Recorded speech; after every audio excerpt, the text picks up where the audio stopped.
Hello and welcome to Too Many Movies, the podcast where we discuss DVDs, Blu-rays, and even the occasional VHS tape. I'm your host, Hal, and with me here today, the guy who's been here before, Bamason. Hey, Bamason, you're back again. I always come back. Well, welcome back, dude. Thanks for having me on again. Yeah, well, I wanted to have you on because it's been a full year since we last did this together. Remember, a year ago, we did the 2022 retrospective where we talked I remember it like it was yesterday. Yeah, we talked about a couple of movies here and there that I had on Blu-ray that were from the year prior. We're going to do that again. I actually have more Blu-rays and 4Ks this time. Ooh. Yeah. But also, I feel like, we could just talk about whatever movies that were significant enough for us to review throughout the year, I'd say, because this was a pretty interesting year in terms of movies, I'd say, 2023. Pretty stacked. Yeah. Pretty stacked. Yeah. I feel like in recent years I've been kind of thinking about when it comes to the quality of movies that come out in any given year, like how does 2023 stack up against the others? I don't really think this one had any particularly awful well, no. Let me rephrase that. There were some bad movies in 2023. I think we can all agree on that. No mistake. But I don't think it was any worse than other years. I feel like for me personally, one of the worst years in the recent years for me personally has been 2021. But even then, I still had movies I loved in 2021. That was also a year where I just had nothing else to do. So I was just like, oh, let me check out this Amy Adams Netflix movie that was blatantly ripping off Rear Window.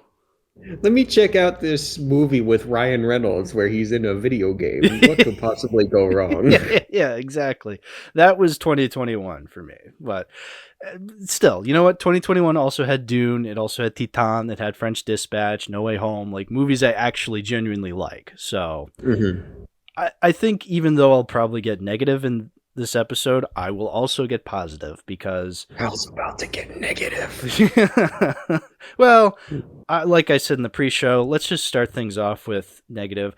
What was the worst thing you saw this year, Bamason, from the year of 2023? It doesn't have to be the worst movie you saw because, I'm sure you saw much worse stuff. For me, it is a tie between Exorcist Believer and Strays. Exorcist Believer is one of the worst horror movies I have ever seen in recent memory.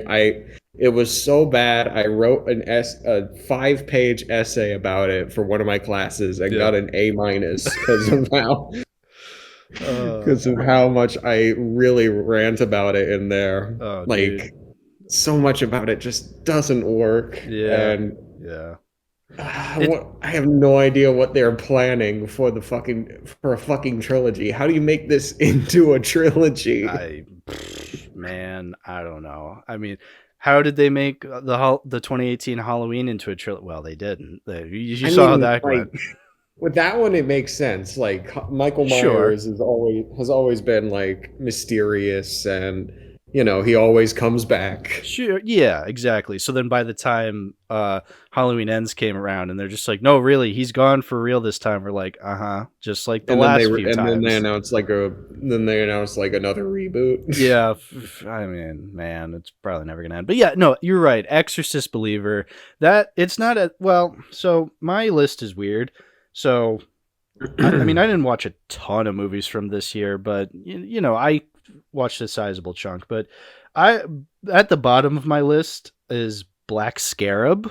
Black Scarab. We'll get back on Exorcist Believer in a minute. I know you have it in your watch list, probably because we watched it. So I just want to let people know about Black Scarab. So obviously, a little DC movie came out this year, Blue Beetle, and every year there's always a quote unquote big movie coming out. And so then these hacks in the industry, or outside of the industry, I should say, try to cash in on the hype for that. And so what dear old Brett Kelly did, our beloved Brett Kelly, The director of Jurassic Shark, yeah. Ouija Shark, and Attack of the Giant Leeches. Yeah, me and William, we love Brett Kelly, and I'm not slandering William by saying that. William is the biggest Brett Kelly fan ever. Everybody go to William, say, "Hey, do you love Brett Kelly?" He's going to have the biggest smile on his face, and he's going to say, "Yes, yes, I am. I love Brett Kelly." So anyway, we love Brett Kelly, and he has quite the career, quite the filmography.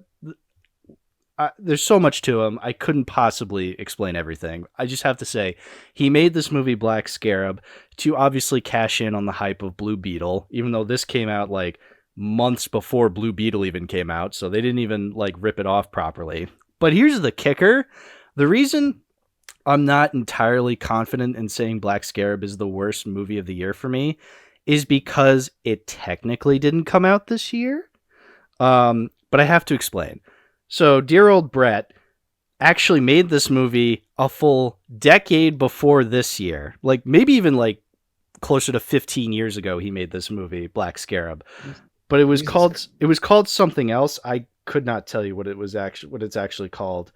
It's like if I just look in like his filmography. Yeah, I think it was which was it? I think it was Avenging Force, The Scarab from 2010. That's the movie. But he re-released it this year and just called it Black Scarab.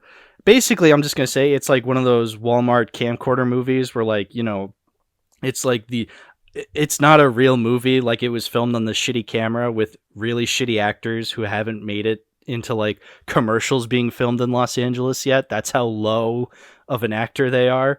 And so then the superhero is so blatantly just a Batman '89 mask, but without like, they sawed off the pointy ears off of it.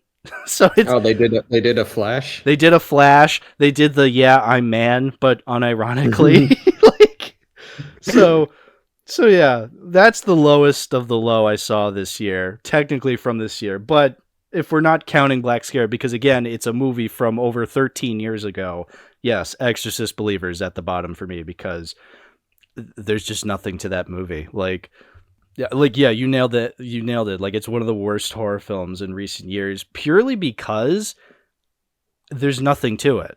Like what is there to remember about it? Like, it's not even so bad it's good, or there's not something that was like so abhorrently horrible about it.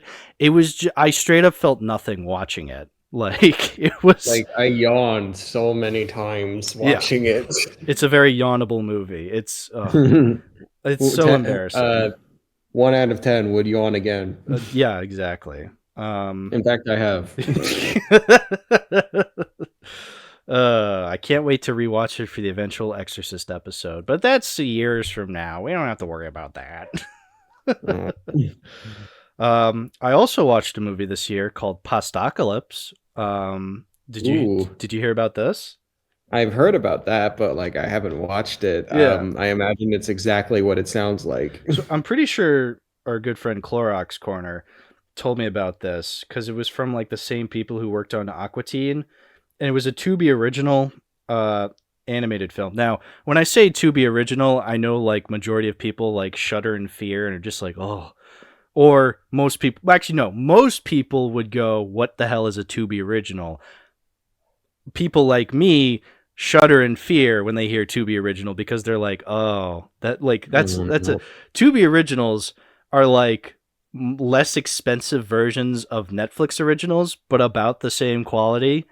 So, oh, no. Pretty much down there. So Postacalypse, this is like one of those movies I watched in VC.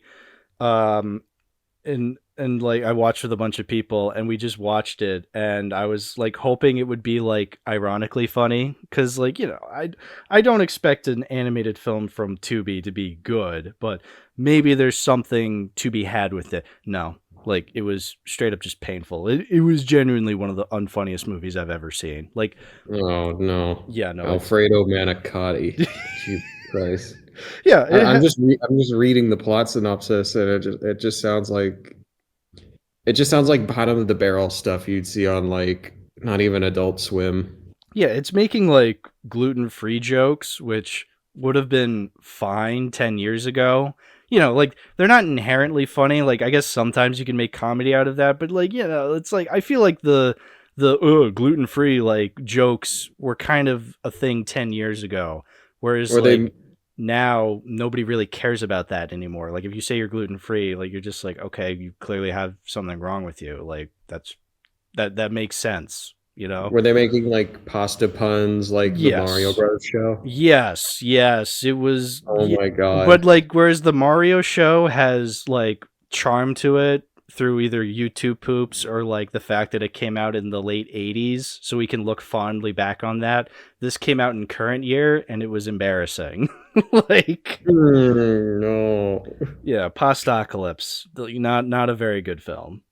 It Uh, doesn't look good at all. I think this next film you watched, Rebel Moon, Part 1. I don't have anything to say about Rebel Moon, to Me be neither. honest. Yeah. Like I just kind of had it in the background, so I wasn't really paying attention. Same. I was trying to pay attention and nothing about any of it grabbed my attention. I was like, oh, like, just nothing. Like, straight up just nothing. I'm like, It's like a how? massive nothing burger. No, seriously. Like, it was genuinely just, it was ugly to look at. The funny thing is, I remember when watching the trailer for it, there's like a very specific shot of like, you know, some guy looking over like a grand army and just being like, yeah, and like, it's supposed to be like this grand and epic shot, but it looked like shit. And I thought back to like, you know, Denis Villeneuve's Dune and like how like it has like kind of a similar shot of like this grand army, and you're just thinking like that movie looked so much better. Like, he was able to achieve like such a grand scale with how he shot that film, and then you look at Zack Snyder on a Netflix budget and it just looks like it just looks awful. He tried to be Dune. Yeah, he tried to be Dune, but he just couldn't Dune it. No. You want to move on? I do. There's nothing left to talk about. Little Mermaid. Did you watch this? Nope. Good. It sucked. Moving on. Wish. I watched that. I wish I didn't. I wish for some bitches. Is that your most popular review now on Letterboxd? No, Trolls still is, but it's Okay. up there. Like Yeah. it's got like 1,600 likes right now. 1,600. Wow, that's impressive, dude. I mean, I don't know. totally deserved, because yeah, like, that's what that movie deserves. Fucking fuck Wish. I just speaking of generic, you know, that's like kind of a common thing with a lot of these movies, is like a lot of these movies we've been talking about is like, they're not even like, I wouldn't even really consider them the worst. They're just generically bad, you know? Like, Yeah, they're just like they're fluff. Yes. Like it's like movie junk food. yeah, pure unadulterated fluff. Exactly. You know, I would say like past Wish, when you start getting into these bad movies, like these are when like at least there's something. So like the next film I have is Bird Box Barcelona. Did you watch this? Oh no, I hated the first Bird Box, so Yeah, I do stayed too. away from this one like far away. No, the first Bird Box is fucking. I rewatched it this year. It was horrible. I was like, Genuinely fucking awful. why was this hyped up? Like really? I Like, imagine it's just one of those movies that is just like hyped up by people on TikTok. right. Like you know those people on like TikTok or Instagram that are just like, "Oh my God, this movie is so scary. It's called Bird Box." And they walk around with blindfolds. Yeah. It's just it's flabbergasting to me that some movies will just like get to like a level of hype, or like or a level of which like they have like an impact on culture where like everybody's talking about it. I still don't understand how Bird Box got to that, because like I watched the movie, it sucks so hard. It's not even, Yeah. I think it's I think it is 5 years old this year. Well, last year would have been. So I think it's like 6 years old now because like what, Well, 2018? didn't it come out in like early 2019? It was like late 2018, I think. Like it released in like November or December of 2018 because like, that's when I guess that's when people were like home for the holidays and they're just like, "Oh, let's watch a movie on Netflix. Hey, this new Bird Box movie's on." Oh my God, it's Sandra Bullock. Yeah, yeah. Oh, it's Sandra Bullock. That means it's good because it's a real actress. It's like, no. Like, No. ugh. You know what else Sandra Bullock is in? Minions. Oh yeah. That's right. That's right. I'd rather watch Minions than Bird Box. Honestly, I would rather rewatch Minions over Bird Box because Minions is like what, 30 minutes shorter? yeah, that's a good point. Like I'm not even one to argue like just because something's shorter, I would rather rewatch it. But like, no, I would rather rewatch Minions than Bird Box mainly because of the running time, but also just like I feel like I've gotten a lot more out of Minions. Stuff happens in it that's like occasionally cool. Yeah. Whereas Bird Box Barcelona, the sequel, it also sucks, but like it did a lot of things that like I was really blown away by, like the choices that movie made, like little things like having the main character actually be affected by the monsters and he's actually going around forcing people to like look and actually kill themselves. Like that's the main protagonist of the sequel. Oh, so it's just that scene with John Malkovich, except like yeah, he's the main character. Yeah, he's the main character. And then like they changed some like they changed it. So like in this movie, I'm still kind of flabbergasted by what they meant by doing this, where like every time a character died their soul left their body. Like it actually showed like this weird mystical like CGI like soul leaving people's bodies as they kill themselves. I'm not kidding, this actually happens in the movie and it's the funniest. That just sounds like oh my God, that just made me think of Exorcist Believer. Yeah, but like it was unironic. I'm pretty sure it's supposed to be to show that like the main character is a schizoid and like he just sees these things, he thinks he sees them, but it's not actually real. But like the movie does a horrible job at like explaining that. Unlike Exorcist Believer, where like the mist that comes out is actually real. Oh right, I forgot about the mist. I mean, yeah. So suffice it to say, I'd rather rewatch Bird Box Barcelona over Exorcist Believer. It was Bird Box Barcelona also has an actress in it who is in Faust. That's the only reason I watched Bird Box Barcelona. So, but it ain't no Faust. Let me just say, it ain't no Faust. Yeah, let me put those worries to rest. Bird Box Barcelona is not better than Faust. Slap that quote on the box. No, it was not the pornography that got me hot. So. Then well, you know what? I've been going over through my list, but please, like, are there any movies you want to shout out that like you saw that were horrible around this level? Saltburn. Saltburn was, I saw this like over the holidays. I gotta tell you, I have no idea what they were thinking. This is the director. What were they thinking? This is the same director as Promising Young Woman, which I really enjoyed personally. Mm-hmm. So I was kind of looking forward to seeing her next movie, but like this one was just, huh? Yeah, like, it seems a lot of people are watching it because it's like still on the popular this week on Letterboxd. It's like up there with like Wonka and Priscilla and The Boy and the Heroine.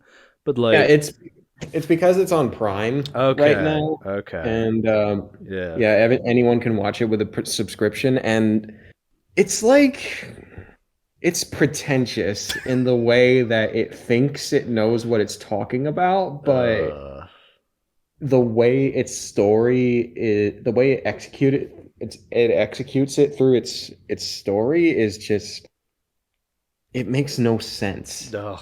Yeah. Like, I've heard people try to say that this is some sort of eat the rich movie, but like, no, not really. Like, do you mind if I talk about some of the some of the spoilers. Spoilers. You know what? I probably was never gonna watch this. I feel like I haven't watched a whole ton of Eat the Rich movie a lot because I feel like a lot of movies after Parasite have just been like, oh, we got to cash in on this Eat the Rich trend. But I feel like there's other movies that have pulled that off better that I'd probably rather watch. So like Triangle of Sadness looked interesting enough. I haven't gotten to that yet, but I'll probably get to that someday. Whereas I feel Oh like yeah, if you're not feeling Saltburn, I probably will not like it. So you know what? What do I oh, you're care? gonna fucking hate it, Yes, probably. go ahead, spoil it. I don't give a shit. So Barry Keoghan, he goes to like Oxford, Right. and he meets this guy played by Jacob uh, Elordi. I think I think so. that's Yeah, how you kissing pronounce booth his name. guy. Yeah, Euphoria guy, kissing booth guy. What a career. Um, he meets him at Oxford and tells him that his parents are like druggies, Hmm. like um, and that he stays at the school like all the time. So when summer comes around, his dad dies, or his he finds out his dad dies, Mm-hmm. and he goes to Saltburn with Jacob Elordi. Now is that Saltburn is like what, the mansion, I'm assuming? Saltburn is the location. The Okay. mansion is in Saltburn. Okay. Okay. Like Saltburn is a real place. It's like a real place. Okay.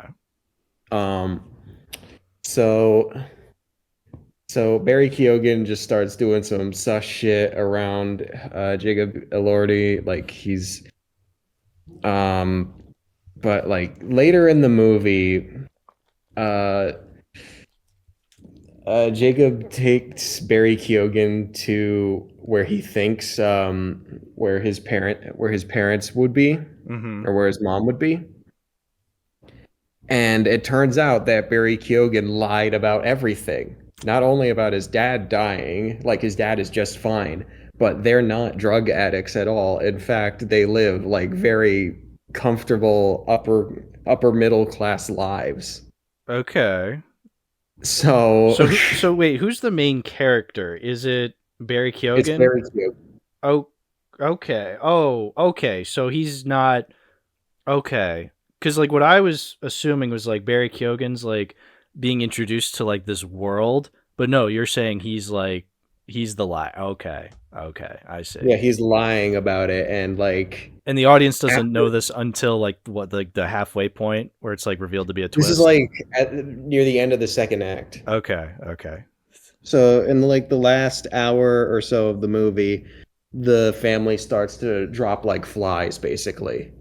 And it's revealed that Barry Keoghan engineered all of it. Like he poisoned Jacob Elordi. Uh, he helped kill his sister. Right. He killed the dad. Just killed everybody. And it's revealed like that he hated everybody, but not he hated the whole family, but not really. And then there's like this whole flashback of him doing shit to like intentionally like it's so stupid. Yeah. Like it's What like is you know how in some whodunit movies they show like flashbacks, but with the killer like showing like on screen, yeah. like doing the stuff. Yeah, that's a classic whodunit move. Like is like you don't see the killer at first, but then when everything's like starting to be revealed, then you show like scenes of them actually carrying out the deed. Yes. Yeah, they do that, but bad. Oh. Like they try to make they milk the shit out of this like revelation, I guess. Right. But when you actually think about it, it's just like It doesn't it make makes sense. no sense. Oh. Wow. Like Basically so what you're describing to me sounds like a worse Knives Out. Like Emerald Fennell, I think that's how you say her name. Like she yeah, saw what Ryan Johnson did and was just like, I can do that too, and was like, and then it's like, no. it's like it's not even a who done it thing. It's like more of just a sexual thriller. Okay. Ugh. Like Barry Keoghan develops this crush on Jacob Elordi, Okay. but it's like on and off again. Right. And the worst thing about this movie is like I'm not a prude, so I don't care about like nudity and disturbing stuff in most movies as long as it's like warranted. Sure. But the way this movie does it is like it feels like it was just shocking, just intent. It was like a Family Guy cutaway gag. Right. Right. Like he licks a bathtub like that Jacob Elordi just uses. Or when he at the funeral at Jacob's funeral, when everyone goes home, he goes to the grave and starts fucking the ground. Uh-huh. what I'm just sitting there like, huh? What I love about how you're describing this is like this sounds like yeah, you're right. You're absolutely right. This sounds like a movie I would hate because it's tackling so much and like it feels like it's trying too hard. I don't know. Maybe in execution it's a little better, but even still like I feel like movies that are trying way too hard to, you know, either well, it feels like it's trying to do a couple things. It's trying to start a conversation on whatever, like, you know, whatever it feels like talking about. And it feels like it's trying to be shocking, you know, just to really get people to talk about it. Clearly it's working because people are talking about it. Like it's still on the. We're talking about it now. Yeah. So, but like, are we going to be talking about it a year from now? Like, are we going to come back Probably for not. are we going to It's come like- back to the 2024 Retrospecticus and be like, hey, have we thought about Saltburn ever since? Probably not. Yeah. Like, as much as shocking as it was, like, I don't think I'll ever remember this movie again. Like, aside from maybe, like, I think the major compliment that I can give this movie is that it's well shot. Right. Like, there's a really cool shot of not the same bathtub. let me say that. But there's this really cool shot of Barry Keoghan in the bathroom, and when you see it, you're just like, oh, that's really cool. Okay. Maybe I'll check it out. Like if I don't know if anybody listening is just like, no, I'm the biggest Saltburn defender. I'm gonna go on this podcast and talk about it. Then I'll watch it. But like honestly, I don't see any reason to check it out. Like Yeah, it's not good. you did not sway me one way or the other. I was not interested in seeing it beforehand. I'm still not interested in seeing it. Yeah, I guess in terms of like, well, I don't know. Is there like other bad movies you wanted to talk about? Let's see. So I got a couple more I wanted to mention, but I want you to have some time to talk about stuff that maybe you saw that I didn't. No Hard Feelings. Oh, the Jennifer Lawrence one. This one was just uncomfortable for me for personal reasons. Right.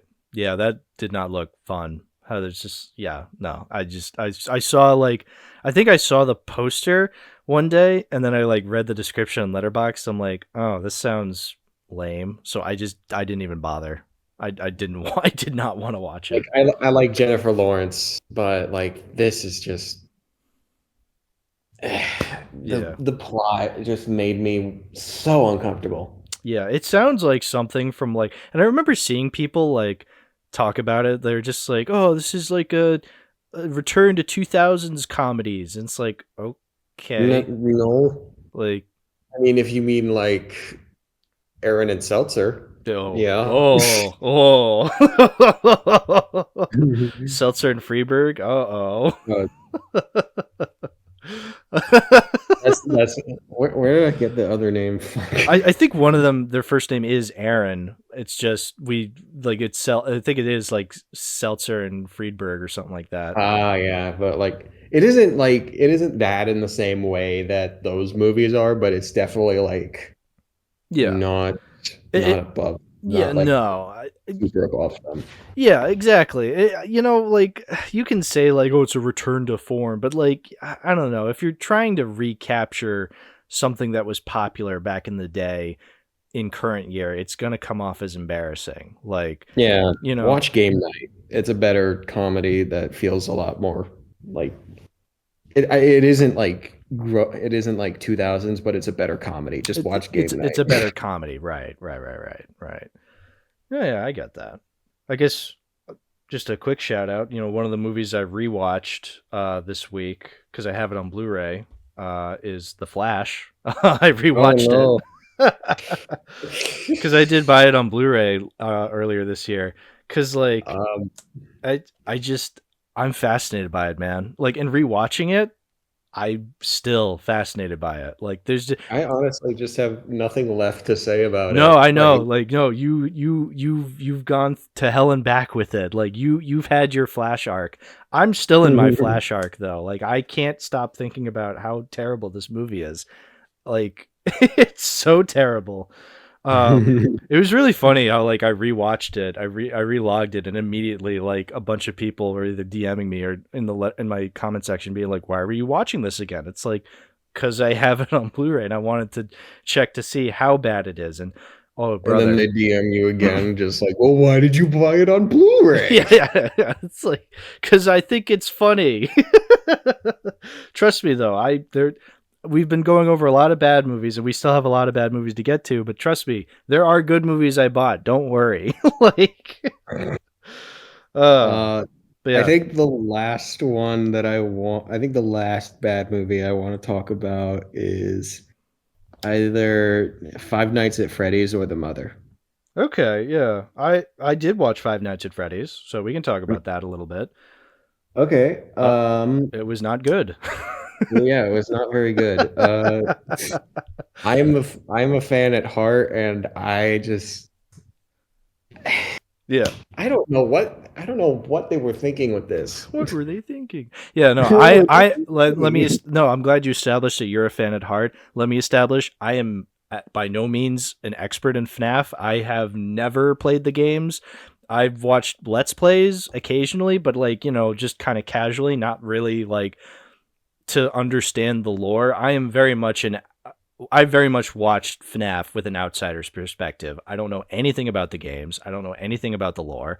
I went in completely blind, and it sucked. Like Yeah, it was like I don't really give a shit about if you like the FNAF movie, people out there, that's fine. I'm literally judging it as a film, and as a film, it completely flops. Like it's just not very good.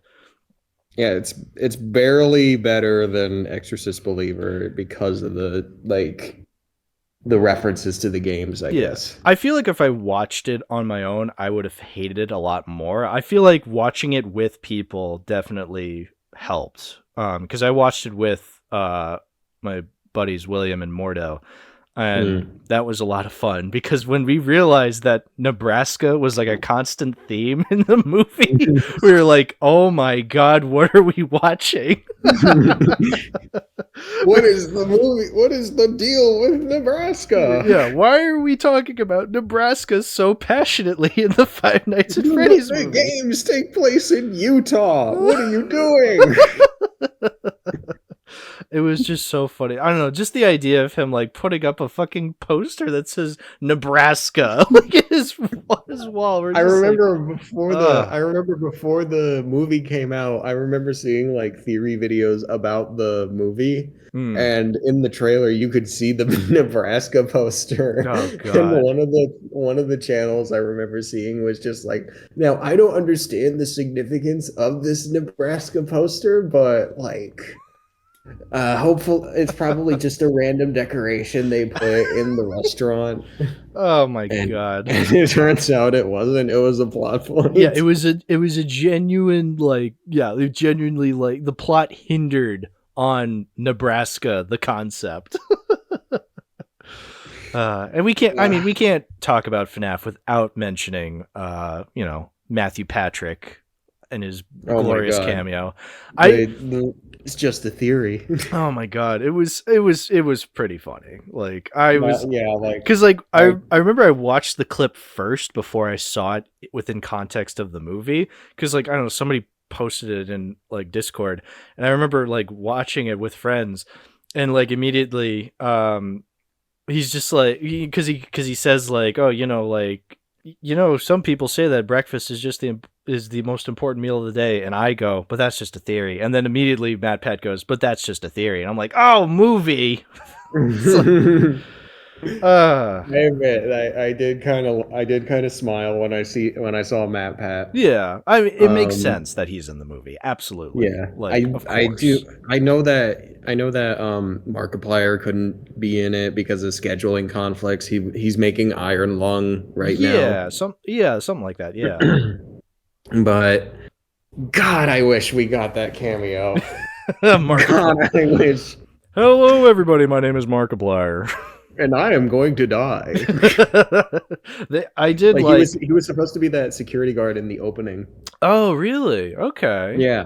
Okay. Interesting. Yeah. I mean, they did have the bite of 87. I'm assuming that's the bite. I don't know. They chomped a kid in half at one point. Yeah, that wasn't really the same thing. No, but like again, outsider's perspective. Anytime Freddy was like biting, if Freddy was making a bite, I was just like, oh, that's the bite of 87. That's how Was my that the brain works. bite of 87? Yeah. I will also say this movie it terribly underutilizes what's his name? Fucking Shaggy. Matthew Lillard. Lillard, yeah. Yeah. They terribly underutilize him.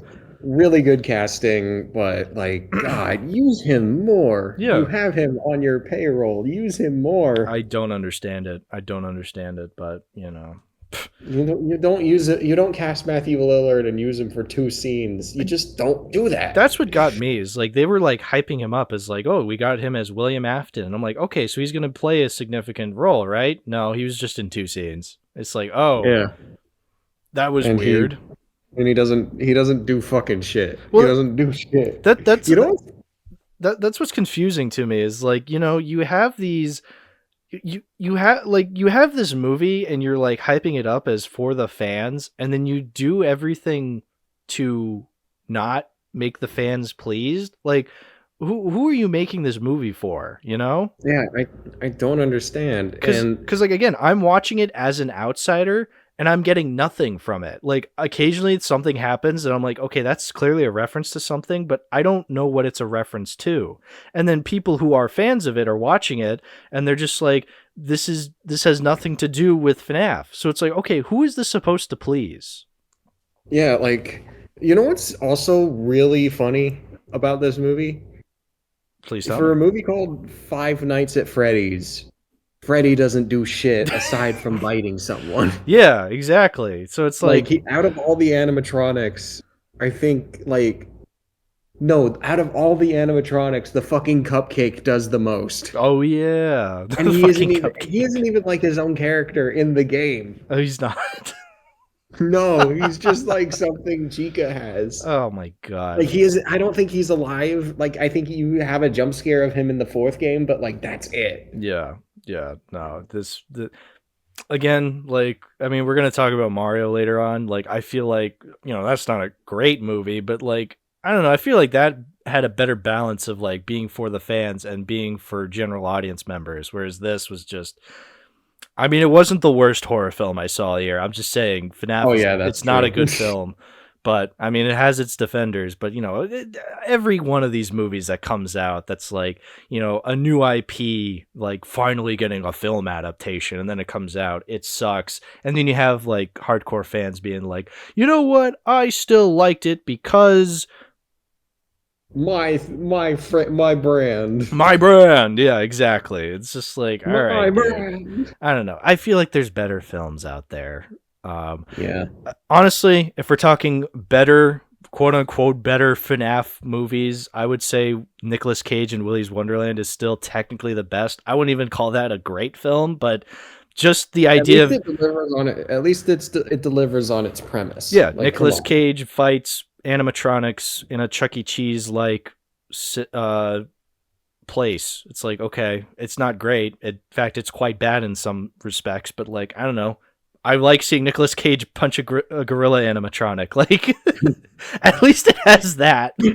Yeah, like yeah, that has that going for it. Yeah, What does FNAF have? Fucking nothing. fucking nothing. So yeah, not a fan of the FNAF movie, but Yeah. I mean, Right. yeah. So, in terms of like bad movies that I have left to say anything on, well, actually, you wanted to talk about The Mother because like, Oh yeah. yeah, talk about The Mother Bruce actually. Brief thoughts about The Mother. This was a straight to Netflix movie starring Jennifer Lopez. J-Lo, J-Lo. This was also directed by the by the director of the Mulan remake. Really? I didn't know that Yes. actually. Okay. So, I saw it back in December of 2022 as the company I work at had it as one of the movies that we were cutting on, and I gotta tell you, it was fucking awful. Was it Like, was it easier or harder to market than The Flash? it was harder to market than The Flash. I'm not gonna lie. It was harder to market than The Flash because like one of the things about being a trailer editor is that you got to show the movie scale. With The Flash, that's really easy. Right. With The Mother, not only is that really hard because it's a Netflix movie because it's a Netflix movie, it has a really small scale compared to like Hollywood. Sure. Right. Like And we another were saying with Rebel Moon and Zack Snyder, how like, I'm comparing like one scene to like that of Dunes, and like they just can't they can't coincide with each other. It's just like it's futile. and another thing that made it so hard to market, the editing was so fucking bad. I can't. Like, holy shit. I have never seen a movie so badly edited in my whole life. Like, you know the meme about Taken 3 where Liam Neeson jumps a fence and Yes. Oh, there's like dude. 10 cuts in Yep. like 7 seconds. Classic cinema right there. Yeah. This this is imagine that but for like 115 minutes. Oh, oh, dude, epilepsy warning, Jesus. Like seriously, there's a scene where Jennifer Lawrence, like, or not Lawrence, Lopez, fuck, Lopez, J Lo, not J Law, J Lo. she's like driving in Spain, I think it is, Right. and she's trying to chase somebody, and there's like a wedding going on nearby, and she runs over the person that she's chasing and drives the car into the wedding, and as that's happening a bouquet of flowers is being tossed, and I swear to fucking god there's like 5 to 6 different shots of the flower bouquet Ugh. being tossed into the air, and they all happen in the span of like maybe 6 seconds. So Oh, there's like, imagine just cut, cut, cut, cut, cut, cut, cut. oh, that's headache inducing, man. Ugh. I know. It's so I hard to can't. Yeah, do. I can't imagine that being easy to edit, because like one thing I've realized when editing for James is whenever I need to like have like a set, and I need to have like a set clip, because I like to. I'm always thinking about pacing whenever he's like talking about a film and like trying to pace out different clips. And because YouTube's copyright system is such a fucking joke, like I Mhm. have to cut like not all the time, but I do need to. One of my tricks for editing, Hal's editing tricks, is I like to take sequences out of order from the movie and just like to kind of trick the copyright bot, because like what it does is like it goes through, it like checks through like the um the clips, and if it's not in the same order, then it's going to be like, okay, well, it's not the same as the movie, so Mhm. like I try, but like that's sometimes really difficult because I'm trying to take into account the pacing of which James is talking and the amount of time a certain shot will be at. And cuz like I don't want, cuz I'm such a stickler to this, because like I've been there. I've been editing for years now. You know how like Mhm. you cut like a clip and like maybe there's like one frame that gets like left on, and like Yeah, it like a flashes. flash frame. Oh, flash frames. Like, yeah, I hate those. And like what's frustrating is like sometimes I'll like just have a set clip and I'll set it to like a piece of audio that James has, and like the clip is it's like the visual clip is too short to the audio clip. So like sometimes I'll Mhm. like stretch it out. That also sometimes helps, because then it's like like kind of it slows down the visuals ever so slightly, that I feel like the robot won't be able to pick that up. So but like, yeah, no, I can't imagine like something being that cut sporadically. You know, you're gonna have a whole ton of just like those fucking frames. Just, oh god, I can't even imagine. That's a nightmare right there. And let me tell you, the fucking writing was also just the Oh, dude, worst. yeah, I can't imagine the writing being up there, man.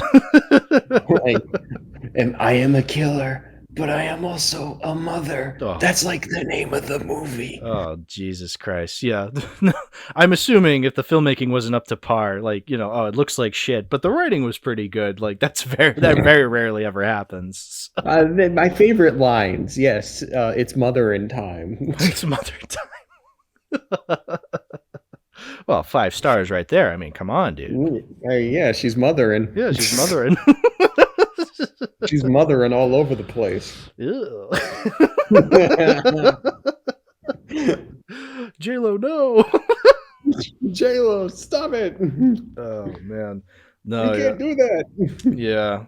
That just sounds annoying. So yeah, it was. But I mean, again, Netflix original. Are we really that shocked?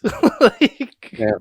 we're way past, you know, the days of like, you know, we're way past, because I feel like, you know, to go back a little to Bird Box, I feel like the reason Bird Box was able to remain popular is because we were still in that era of like, you know, Netflix is like this newish thing where you're just like, oh, it's right there, we might as well just watch it, you know. So it was like, you remember that fucking Will Smith movie Bright, or like, oh my god, the Cloverfield Paradox that, but like movie? Yeah, isn't that directed by the same guy who did David Suicide? Ayer? Yeah, did Suicide Squad? Guy? Yeah, like, And but like, you know, he's got the Jason Statham B movie. oh, that's right. Yeah, but like, you know, there was like these movies for like a time where like, you know, people were saying these are like some of the biggest movies, you know, and I guess people were kind of just accepting of them just because, you know, Netflix was this brand new thing. Like, you know, Netflix had been around, but like Netflix streaming was like kind of this new thing to us. And so then like Netflix shows were, yeah, and the Netflix shows like Stranger Things was not terrible when we first saw it, but like, you know, obviously we're in a different culture now, but like at the time that was kind of a new thing. And so then we were able to like, I guess we were just kind of able to forgive these movies when they were clearly awful. mm-hmm. Whereas like now, you know, like I said, when I say Netflix original in current year, I feel like people understand what that means quality wise. So the fact that I feel like if The Mother came out like around the time of like 2015, 2016, even 2017 and 18, it probably would have done a lot better. God. Or people would have been able to, or people would have forgiven it a little more. Whereas I feel like I feel like that would have never been the case. Really? Honestly. Okay, it's that bad. It's that bad. Okay, but you get what I'm saying. Like I feel like there has been a shift in culture. Yeah, but I just, oh, that's so funny. It's that bad. Like it is that bad. I don't doubt that for a second. No, because like I've never. The only reason I know of it is because of you. So you know. Oh yeah. So, I guess in terms of other like bad movies that I have on my list here, I already talked about the Bad Guys Holiday Special. That wasn't great, but I liked it a tiny bit better than Ruby Gillman Teenage Kraken. Which that was just. I wouldn't call it bad. Did you watch that? Did you watch Ruby Gillman? Oh, I'm seeing you did. Yes. Yeah. Okay. Yeah. Like it wasn't terrible, but it was definitely not. No. It wasn't Puss in Boots. No, it was. I think a lot of people are definitely more critical of it because of its placement coming out after Puss in Boots. I mean, I'm not going to say like even if it didn't come out after Puss in Boots, if it wasn't the one that came out after Puss in Boots, I'd still be critical of it. But I'm pretty sure there is a little bit of disappointment that comes along with it because you see Puss in Boots, which was like this, you know, like Puss in Boots was kind of this new thing to us. We're just like, whoa, wait a minute, like. An animated film from DreamWorks can be this good in current year? Like that shocked a lot of people. It shocked me. I was not expecting that. And no matter, you know, whatever my issues I have with Puss in Boots, like they're like minuscule compared to like my issues I usually have with DreamWorks movies in current year. Case in point, Ruby Gillman. Like, Ruby Gillman is not an awful film, but I fail to see, you know, what it does that's striking or amazing or genuinely good. You know, it's just generic. Like, that's what I'm saying. Like, that's the thing, is like, it's so generic to me, that movie. Yeah, Ruby it's just Gillman. it's the same kind of. It's kind of a background movie. Yes. Like something you just kind of leave on in the background while you're doing something else. Yeah, something you'd put on for your kids just to keep quiet. Like, and I hate that excuse, but at the same time, there are movies like that. Like that has been the case for movies for years. Like, there's been plenty of movies like that. It's just, I feel like, you know, we're kind of living in an era where we should be doing better, but we're not, because we're getting Ruby Gillman, Teenage Kraken. I like how kind of squashy, stretchy the animation was. Yeah, You know what I mean? yeah. Like I don't think the animation was terrible. But I've been saying this for years. I genuinely believe we're in an era where we're not gonna get badly animated films to the degree of, like, you know, we're not gonna get badly animated films from something like DreamWorks or like Sony Animation or Pixar. Thing. We did kind of get that with Wish. True. That's like with Wish. Yeah. I've been hearing a lot of complaints about how the animation just looks unfinished. It's definitely Wish is definitely an example of a film. I guess Wish would be the closest, but even then, I'd say Wish has better animation than, like, well, I mean, no doubt has better animation than something like, you know, fucking Food Fight, or like those Tubi originals like Hodge Saves Easter or something like that. Like, of course. Yeah, exactly. But no, I think, but what I'm trying to say is, like, something like, you know, your average Illumination film, your average Pixar film, like, we've reached a level of animation that I feel like we're always going to get something impressive visually, and that, you know, we should be demanding more story-wise. And so, yeah, like, good visuals is kind of a bare minimum at this point. Right, exactly. Now, Wish wasn't able to reach that bare minimum, but, you know. Oh yeah, like, imagine not being able to do the fucking bare minimum. Oh, for your 100th year anniversary, no less.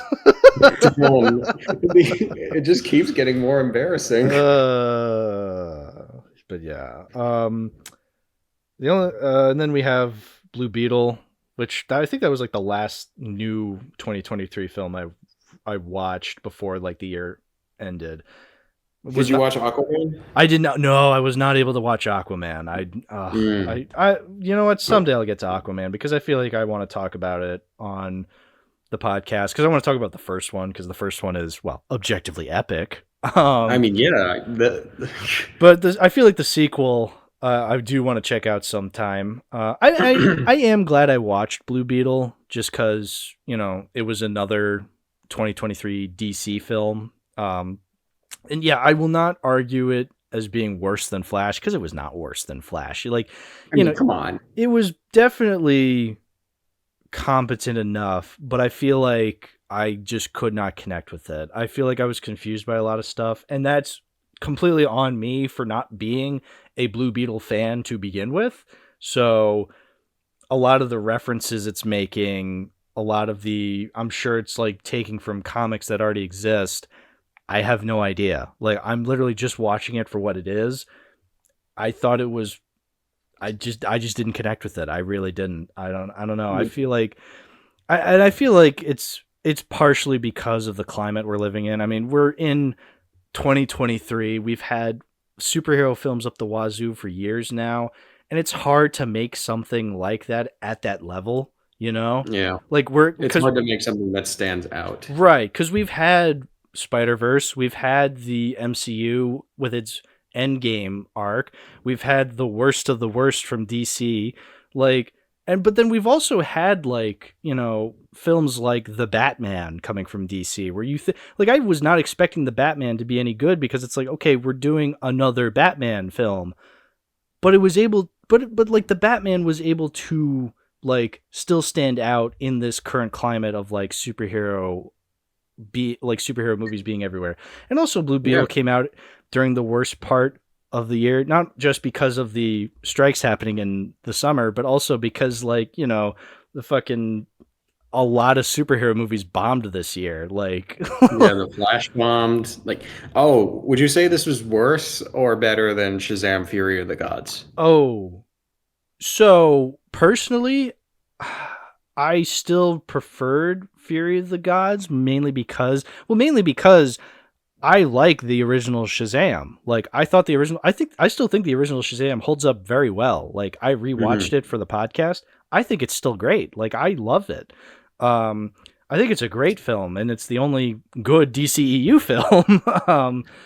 I mean, there's that. Then But yeah, Shazam, Fury of the the Gods. Suicide Fury of the Gods Squad. was still disappointing to me, though. Absolutely, but I feel like because I like the characters from the first Shazam, I connect with them more than I do the Blue Beetle characters. Yeah, I'm honestly way more forgiving of Fury of the Gods because, Yeah, like, as much like I said this in my review for it.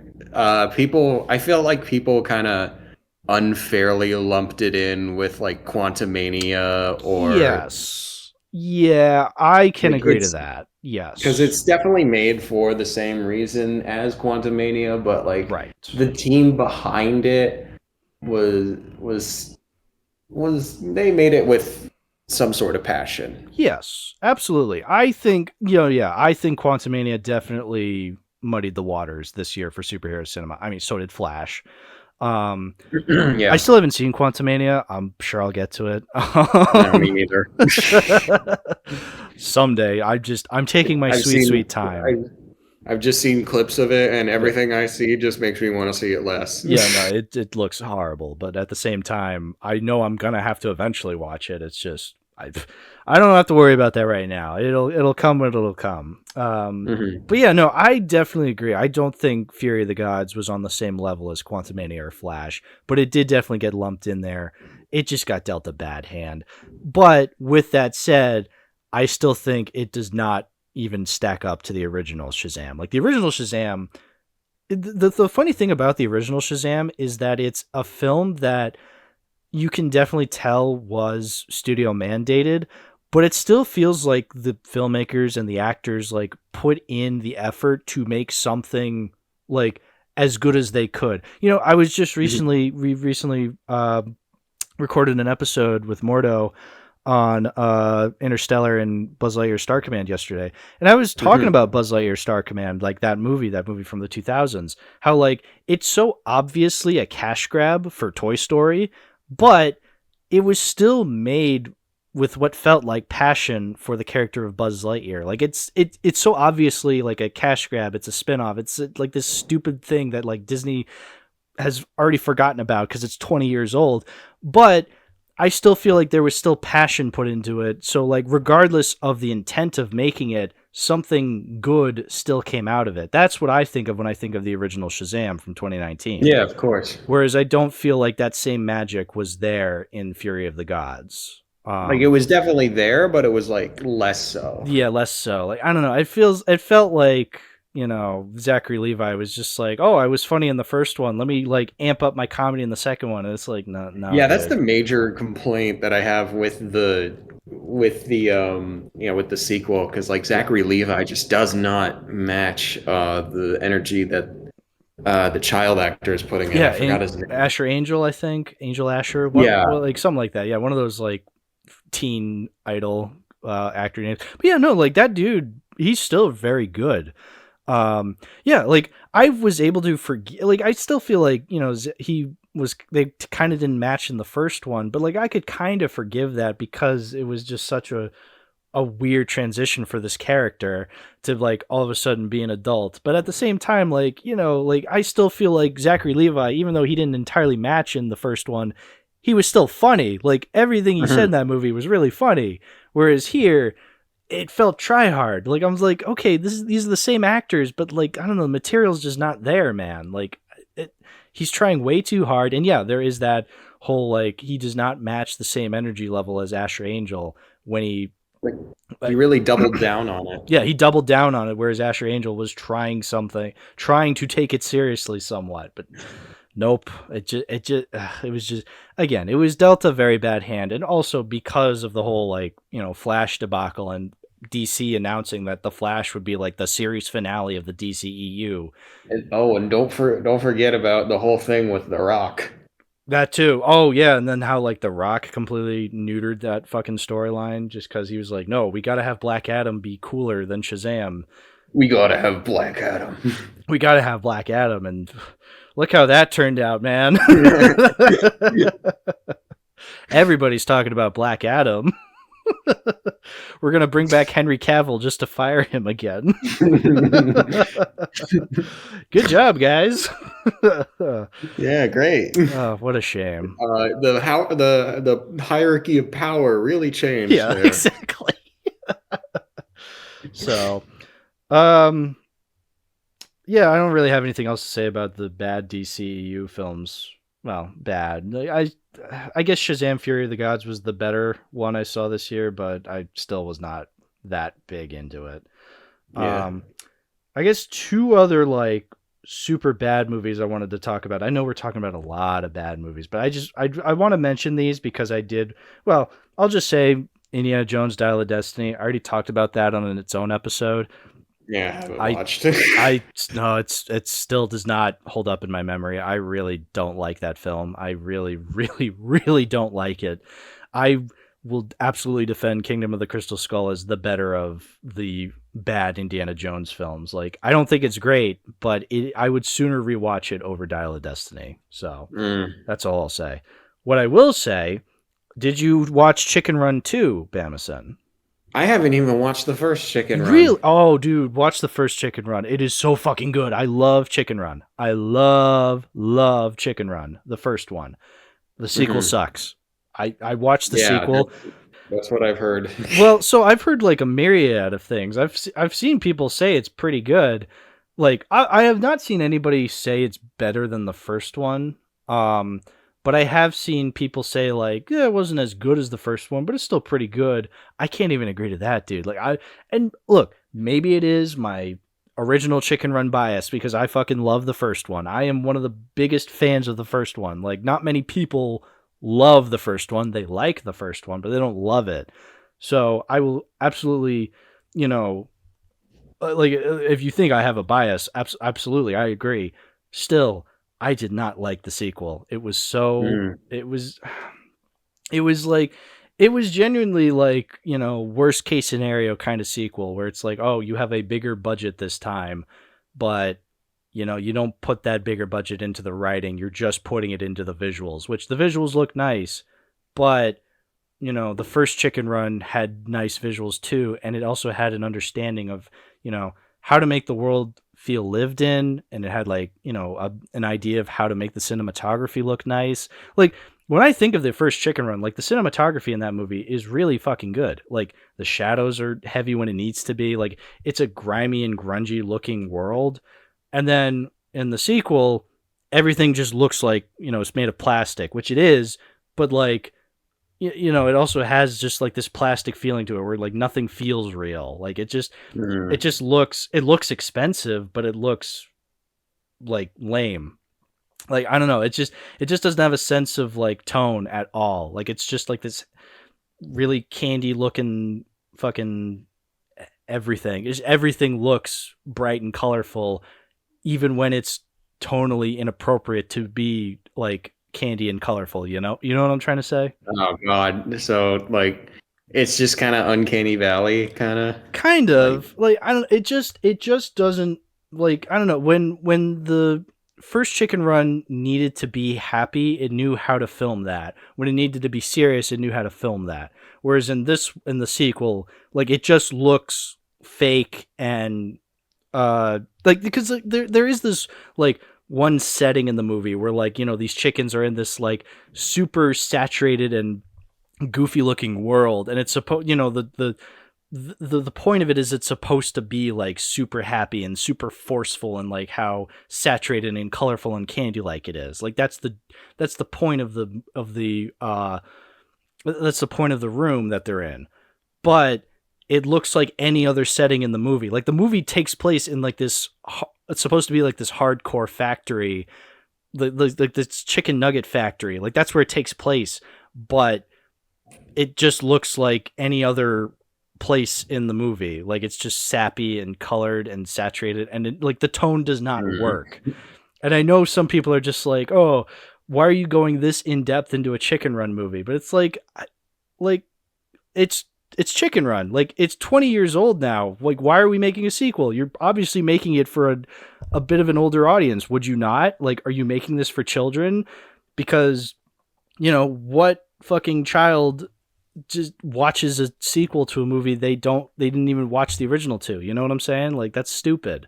But yeah, I get that. And then they also, the beginning, they have like a recap of the first movie. It's like, okay, again, you're making a sequel. We already know what happened in the first one, but no, they have to recap it because they're assuming the fucking children watching this movie didn't watch the original. So it's like, oh, we have to tell people like why they're here. It's like, well, great. Now you're just pissing me off as somebody who watched the original and is being spoon-fed what happened in the last movie. It's that just sounds annoying. I feel like I could go on, but I feel like, you weren't there, so you can't, I don't want to bore you with the details. I feel like this is a movie I do need to like do a much more in-depth analysis of because it pisses me off just how much for straight to Netflix. Yes.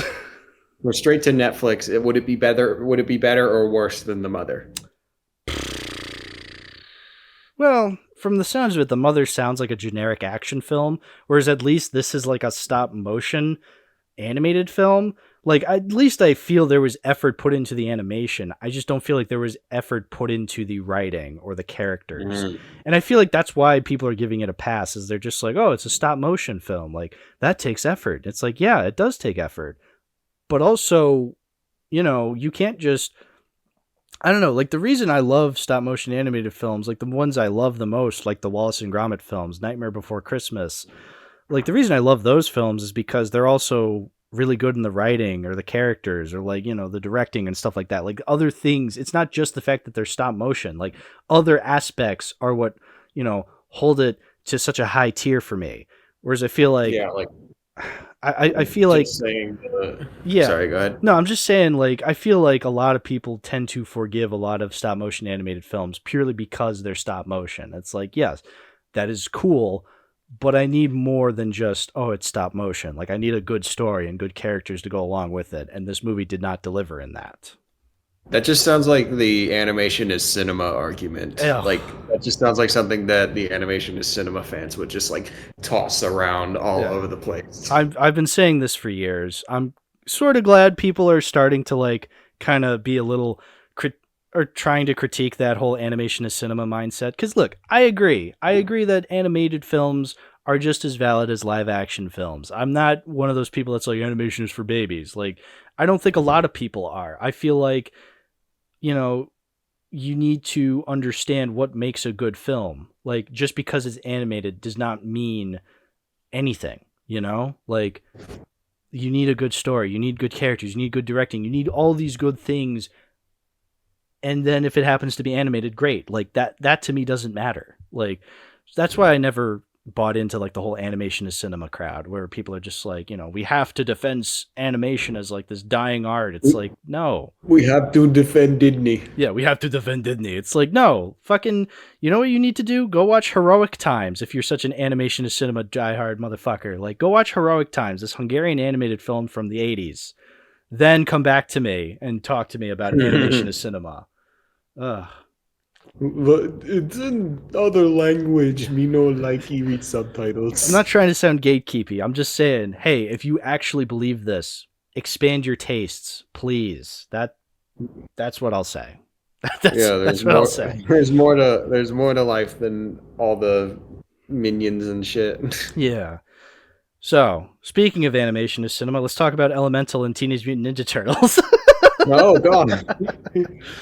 Because those are, I feel like we've kind of talked about the bad films. I think we're starting to get into like the middling films. Like, this is where I would rank Fury of the Gods, Shazam, Elemental, Cocaine Bear, Teenage Mutant Ninja Turtles. Like, these are like the movies that are kind of in the middle, like 5 or 6 out of 10, where it's like, well, I'll say this. I was not a fan of Elemental. I mean, I thought it was fine. Like, I know Sorry, go ahead. I know Pixar can do better, but I guess my expectations were so low because it just looked really generic, and this was the movie to follow Lightyear, one of the worst Pixar films I've ever seen.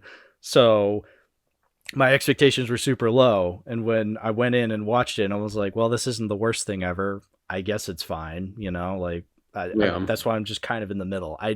I care very little for Elemental. I don't hate it. I don't love it. Yeah, I think Elemental, I'm way more forgiving of it because, like, I get that the world building is, like, really weird and some of the characterization is just really off, but Are you saying you didn't laugh really hard at the pruning scene? But I don't know why. I just really liked the dynamic between Wade and Ember.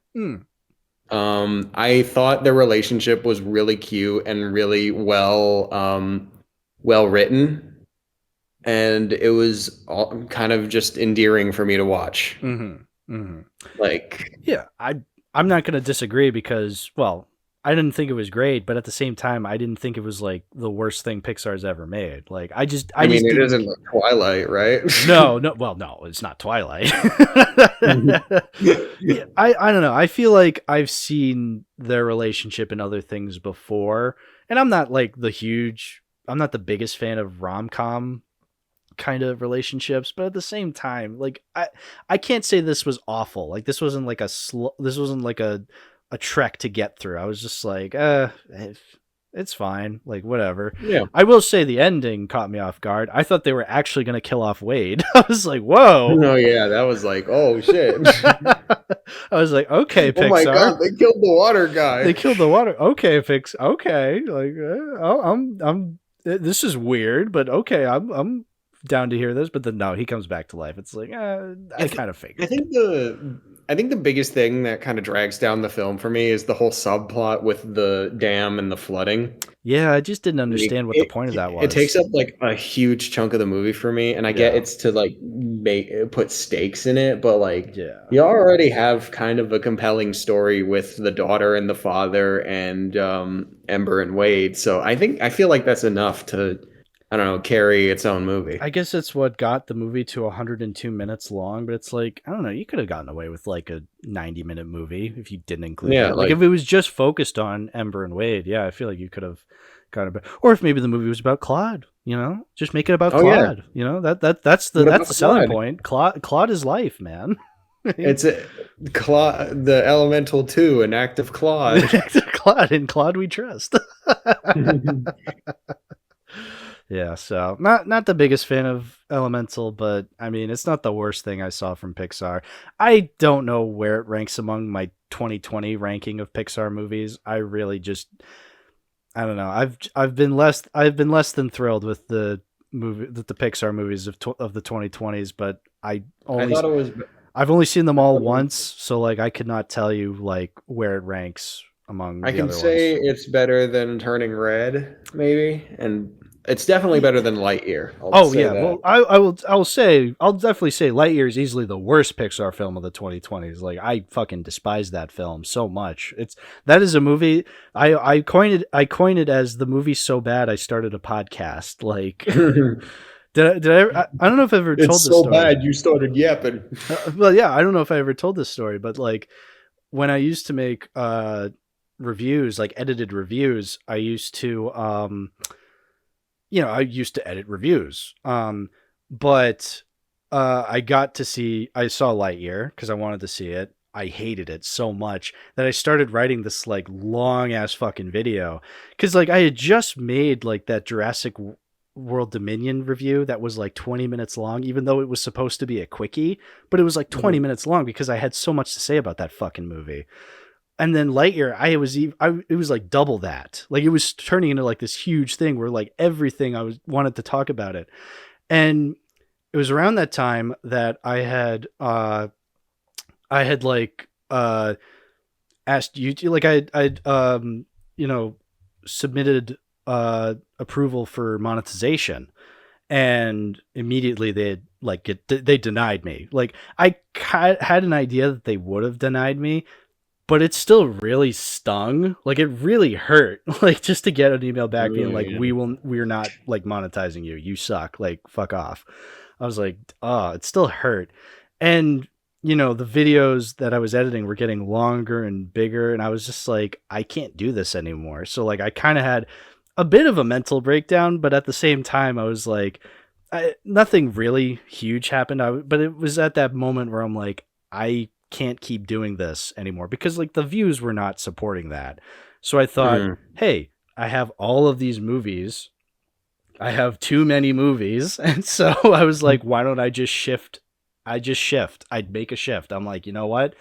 I can't keep up with these fucking awful movies that are coming out. Lightyear was the straw that broke the camel's back. I still want to talk about it someday, maybe in like an edited video analysis video someday. I don't know when, but for right now, it's on the shelf, like on the conceptual metaphorical shelf. That video's there. I'm focusing on the movies in my collection first. So, and I feel like that was for the best, because I feel like that Lightyear video would have been like 40 minutes, and I would have been like spending many a night editing that thing. I would have fucking just, I would have actually gone insane and had like an even bigger mental breakdown if that happened. So, or you just like thought of stuff like as you were editing that still doesn't add up in the movie, so you just record. No, that needs time and effort. I was not able to like keep up with like the pace of like people talking about that movie and trying to get in a quickie in time for it to be like considered relevant. So I figured that just requires something later down the line, I feel like. So, if not for Lightyear, we wouldn't be here talking about these movies. So, oh, so yeah, Elemental we've talked about. There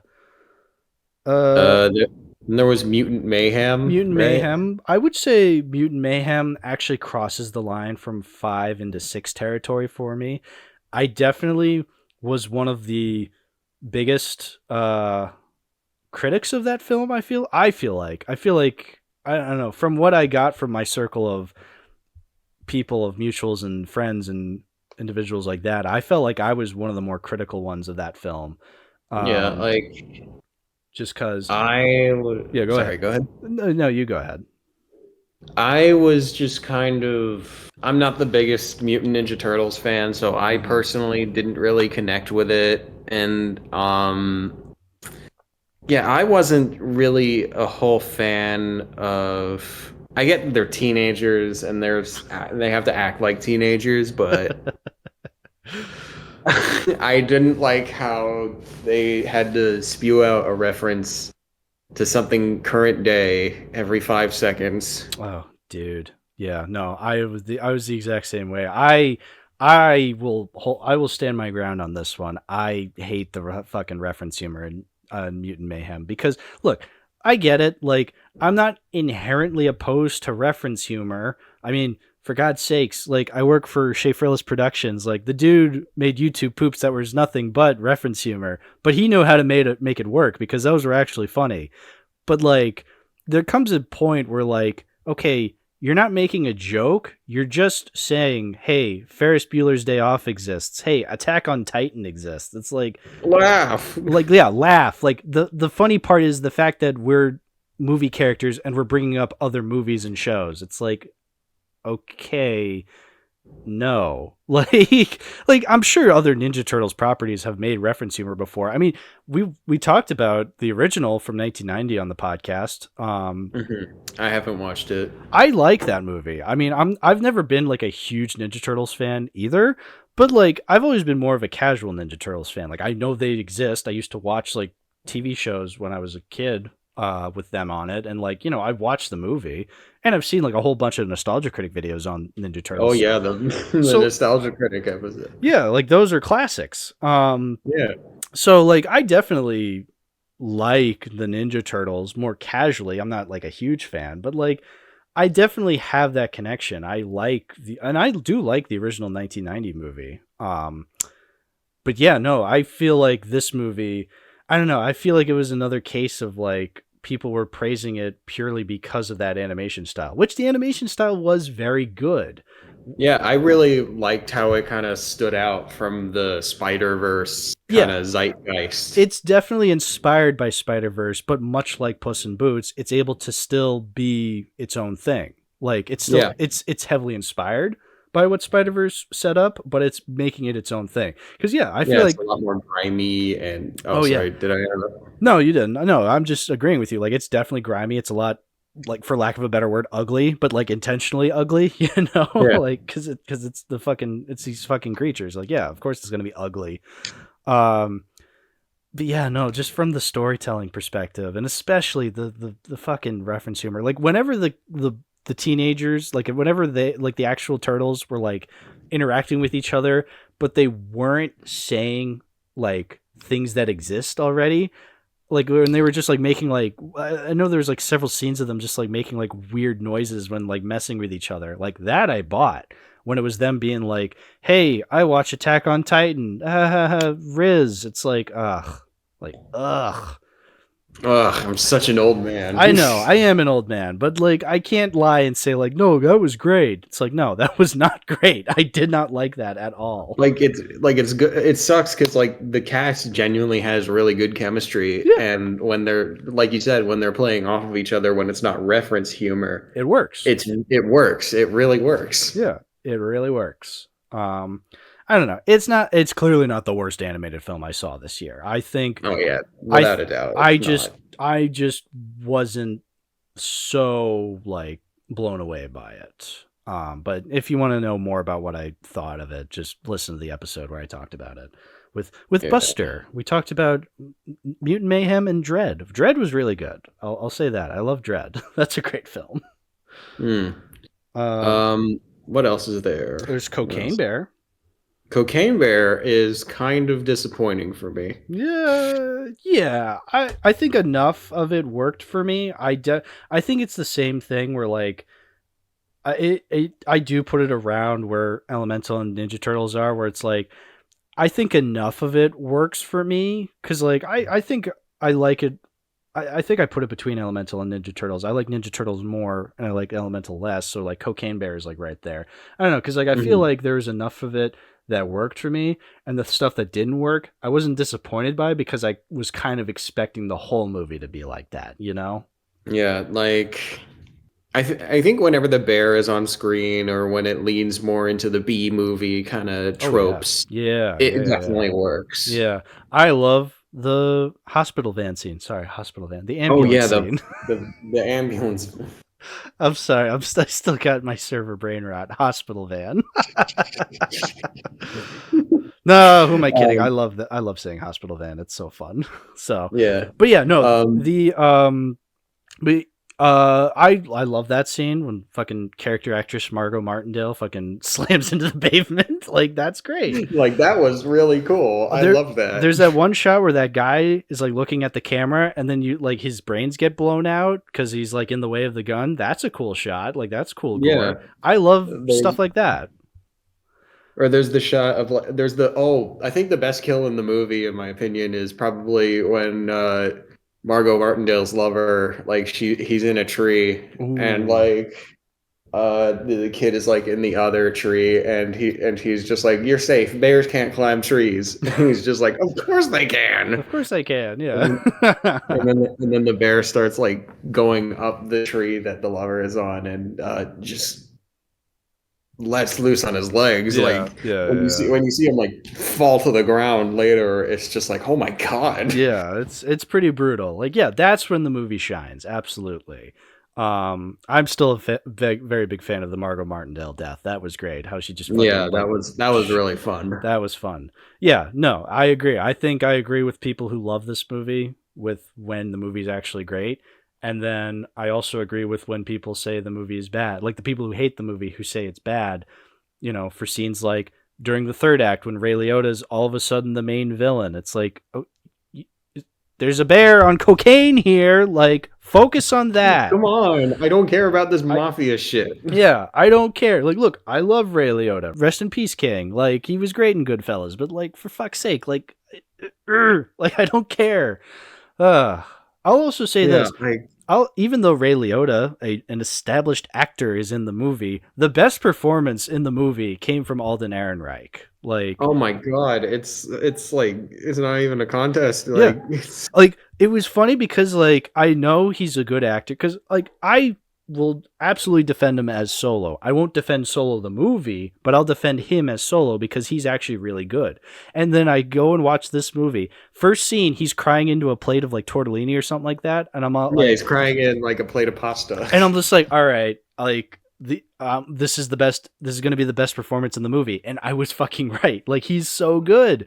He's such an underutilized actor. Like, obviously, he was in Oppenheimer. He was in Oppenheimer. Right? He was in Oppenheimer, which we'll get to, and he was in Cocaine Bear as one of the best parts. I think he's been dealt a bad hand though when, like, you know, one of his first big roles was in Solo, so now people are gonna, you know, just like associate him with Solo, but it's like, no. Yeah, that's true. But even then, he was good in Solo. Like, he's a good actor. I want to see him in more good stuff. Yeah, more movies with Alden Ehrenreich, please. Yes, please. And I mean, after the year he's had with Cocaine Bear, well, mostly Oppenheimer, I think he's gonna get better roles, which is good. I'd love to see him with Aaron Taylor Johnson. Honestly, Ooh. I feel like they play really well off of each other. That would be fun to see. I'd love to see that. Yeah. I guess we could talk about Mario now. Because Mario, yeah. I was because I think I have Mario ranked above Barbie, which is a bit of a hot take, but I'd be down to talk about Mario now, just because, you know. Yeah, let's do it. Because I feel like Mario, I liked it better than Ninja Turtles. Because like, here's the thing with the Mario movie, I kind of foreshadowed to it when we were talking about FNAF, but I do feel like Mario, because I rewatched it. It definitely strikes a better balance of, you know, being for the fans and being for general audience members. I don't think it's like a great film. I will definitely not say it's great, but for what it is, I think it does what it can, and this is like the best case scenario we got with it. I don't know. Where do you fall on Mario? Mario is kind of very much a mixed bag for me. Like, I don't hate it for sure, but I definitely don't like it. You know what I mean? Yes. I think the best thing about the movie, obviously, is Jack Black as Bowser. Like, I could say that. Yeah, I agree. It's not a contest for me because, like, I grew up like Bowser being my favorite character. Sure. Because I mean, he's a turtle dragon. Come on. So it's just this giant when I found out that when I found out that Jack Black was playing Bowser, I was just like, oh, okay, this is actually a really good idea. I really like this. And he was basically the only actor aside from Charlie Day and maybe Keegan-Michael Key that really delivered on that. I was not that angry with the voice cast. I agree with people when, like, you know, when they first announced the voice cast, and it was one of the most bizarre lineup we had ever seen. Like, Chris Pratt, Anya Taylor-Joy, Charlie Day, Jack Black, Seth Rogen. We're just like, what the actual fuck is happening here? Like, it was bizarre. Yeah, it was just crazy. Yeah, but like, when I actually heard these voices in action, I didn't hate any of them. Like, is Chris Pratt the definitive Mario? Absolutely the fuck not. Like, yeah, I would prefer somebody... Like, obviously, I think we would prefer somebody else, but, like, I thought Chris Pratt was honestly not even the worst voice actor in the movie. Like, he actually delivered it pretty okay. Obviously, people like Charlie Day, Jack Black especially, were far superior as their respective voice roles. Like, when I heard Charlie Day, I'm like, oh, that's Luigi. Or like, when Jack Black, I was like, no, that's fucking Bowser right there.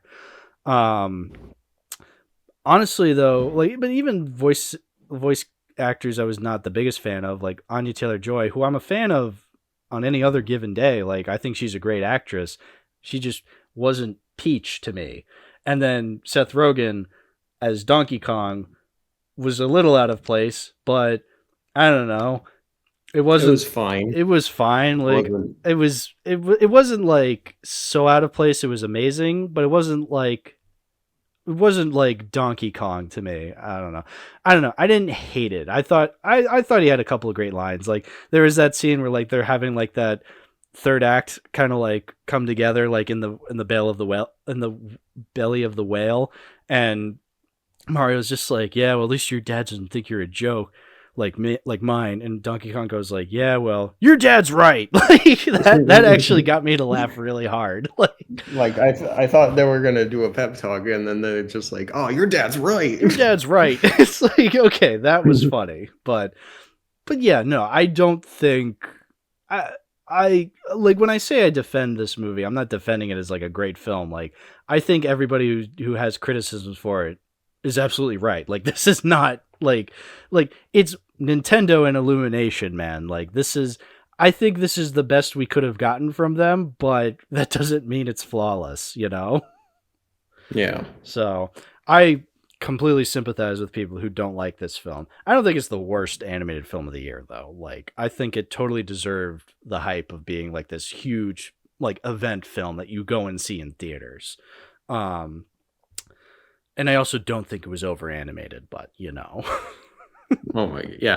Like that was such a weird thing. Oh, just kidding, YMS. Come on the podcast someday.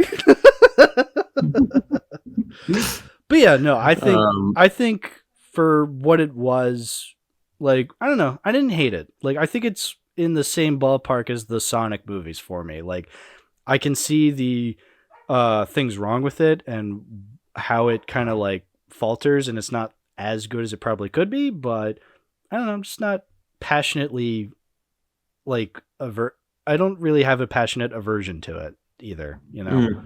So I could watch it again. Like that's the thing. I could watch it again. Yeah, it's just kind of. I don't really have much to say about it. Oh, Yeah. one thing though. When I found out Bowser was gonna have a villain song, I was like, oh, this. Because of Tenacious D, I thought it would be like this really bombastic, over the top rock song, like this over dramatic rock opera. Oh, dude, yeah, that would have been amazing. Get Kyle Gass up in there. Yeah, that would have been awesome. Yeah, and then we got like the piano ballad instead.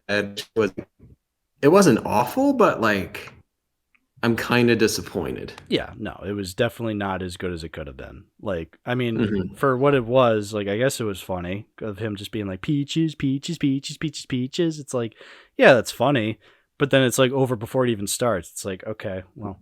Yeah, it could have been like, it could have been really good. Yeah. Like, you had Jack Black. Yeah. You could have had a whole Bowser Tenacious D thing. Yeah. Now, if it does get nominated for an Oscar for best like original song, that would be funny because it would be embarrassing if it actually won. But, you know, it could have been unironically great, but if it does win, that's ironically hilarious. So I'll say that. Yeah. Yeah. Do we want to talk about Barbie now? Just a little bit? We don't have to go too Barbie? Yeah, let's talk about Barbie. Let's talk about Barbie. Barbie. Cocaine Barbie. Cocaine Barbie. I definitely did still like the things I liked from my original watch through, rewatching it. I'm certainly not in the same ballpark as everybody else where I think it's a flawless masterpiece. Just because I feel like it's a little messy, intentionally so, but still, yeah. But, you know, I understand why people like it. Like, I'm not just like, oh, I don't understand why people like this film. Like, no, I understand completely why people like this film a lot. Like, I definitely agree. It's definitely not flawless, but I definitely feel like I personally connected with it a lot more. Like, I really like Barbie's arc.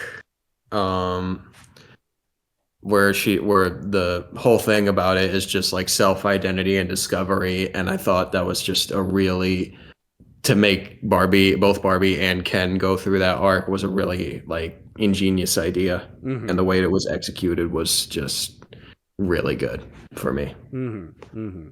Yeah, I will say I do like Ryan Gosling as Ken. Like, Oh, he's the best part, he's without a easily the doubt. best part. No, I completely agree with people when they say like Ken's the best part. I'm just like, oh, really? And then I watched it. I'm like, oh no, like I completely buy it. I'm part of that. I'm part of the Ken hype train, man. He's so good. You It's can feel the Ken. You can feel the I Kenergy. could feel the energy. I'm like, Jesus, how does he do it? Like, how is Ryan Gosling this good? Like, sometimes I think about that. Like, I really do think about that. How people are just like, I feel like I don't want to say we take Ryan Gosling for granted, but like, I do really feel like the dude is an amazing actor. Like, he's one of the best in this generation. And Yeah, like because uh, you watch something like Drive or Blade Runner and Barbie and La La Land, like all of these are great examples of him at his like using his strengths. Whether Drive or Blade Runner, where he's like, very timid, very held back, very moody. but he delivers so much in the eyes, or in La La Land or in Barbie, where like he's a little more active. When we talked about La La Land on the podcast, I distinctly remember this one shot of him being in the club and he sees Emma Stone's character and he delivers so much and so little. And I'm just like, Jesus Christ, this dude is amazing. It's like, Mhm. how is he this good? But yeah, no, Yeah. Barbie is definitely it's definitely the Ken train in Barbie. I'm just gonna Yeah, say. there's this one thought that I had with Ken in particular. You know how the he's literally me meme, and Yes. you see like just Ryan Gosling all over the place. No, he definitely. Yeah.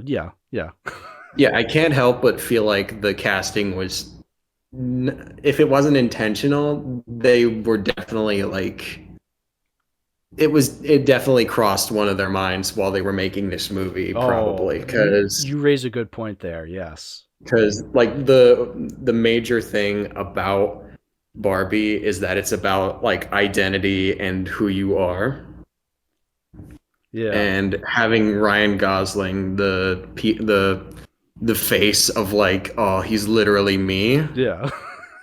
I can't help but feel like that's intentional. Well, I think the story goes originally Ryan Gosling didn't want to do it. Like he didn't want to do it. But they were just like, no, we have to have like Greta Gerwig was like insistent, like we need Ryan Gosling. And I'm wondering maybe it's because of that. Maybe they were very aware of like, yeah, that whole movement online. But even Yeah, still, the Ken is me. even though Ryan didn't want to do it originally, he still made it seem like that just shows you how good of an actor he is. He still made it feel like what he was doing was natural. Like he was still just naturally coming across so charismatic and stuff. It's like I know, it's crazy. that's And impressive. oh, I'm just Ken. Holy shit. It's one of the best songs of the year for sure. It's legitimately fantastic. Like Yeah. this is what I thought we were gonna get with Bowser and Mario. Yeah.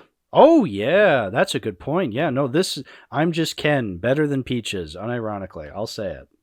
Yeah, like this is definitely gonna probably take the best original song I would not award home. I would not be mad with that. I mean, I always say I I mean, don't it care about was. the Oscars, but I'd be fine with that. I mean, it's like it was the biggest song of the year, basically. Yeah, oh, yeah. I got it stuck in my head. I never get pop songs stuck in my head because I hate modern pop songs, but that was a modern song that I got stuck in my head and I was okay with it being stuck in my head. Yeah, it was crazy. Yeah. So, yeah, Barbie, not my favorite. One I will definitely keep in the collection just because I love the pink glittery slipcover it has. It doesn't go for the straight up pink case, and that pissed me off because I'm like, come on, you're Barbie. It's Barbie. Come on. You know what? You know what actually does have a pink case? Legally Blonde. Legally Blonde, man. That's that. Be like Legally Blonde, Barbie. So okay. What So else? we have about six more movies that I have in my list here that I want to talk about. So we can just go in order of from uh, six, five, four, three, two, one if we want. hmm So I have, I unless have, you have something you want to talk about. I have like maybe one or two. Okay, start off, please, by all means. There's Wonka. Okay, yeah, I did not see Wonka, so please say your thoughts on Wonka. Wonka was an interesting case for me because Paul King, the guy who directed it, directed one of my favorite movies of all time, Paddington 2. Right. And I was curious about how he was going to tackle it, especially with Timothy Chalamet in the lead. Mm-hmm. And this was one of the movies that I got to work on like exclusively. Mm. Um, and having it like marinate for like a year, it was an interesting experience for me. Right. Like one of the things about it is that it was a musical, Right. and it wasn't like Wish where the songs were really bad. Like the songs were actually really good, Oh, the and bar is so high. and the fucked up part about it was I had the song one of the songs that I really like is You'll Never Have Chocolate. You've never had chocolate like this. That is, yeah, you've been saying like that there was like a song that was stuck in your head, and I was like thinking about that. I was like, is he talking about Pure Imagination? No, it wasn't that one. Okay. Like there's a song like that he sings in the middle of the movie where he's like going around selling chocolate to everyone in the town. Mm. And it's actually really hard to get out of your head. Like, I'm gonna have to listen I'd, to this. I'd be Yeah. walking to class. I'd be walking to class, and then I all of a sudden I go, well, there's chocolate, and there's chocolate. Only Wonka makes your confidence skyrocket. And you couldn't tell anybody because, well, this was I long couldn't before. tell anybody. That was the Oh, thing.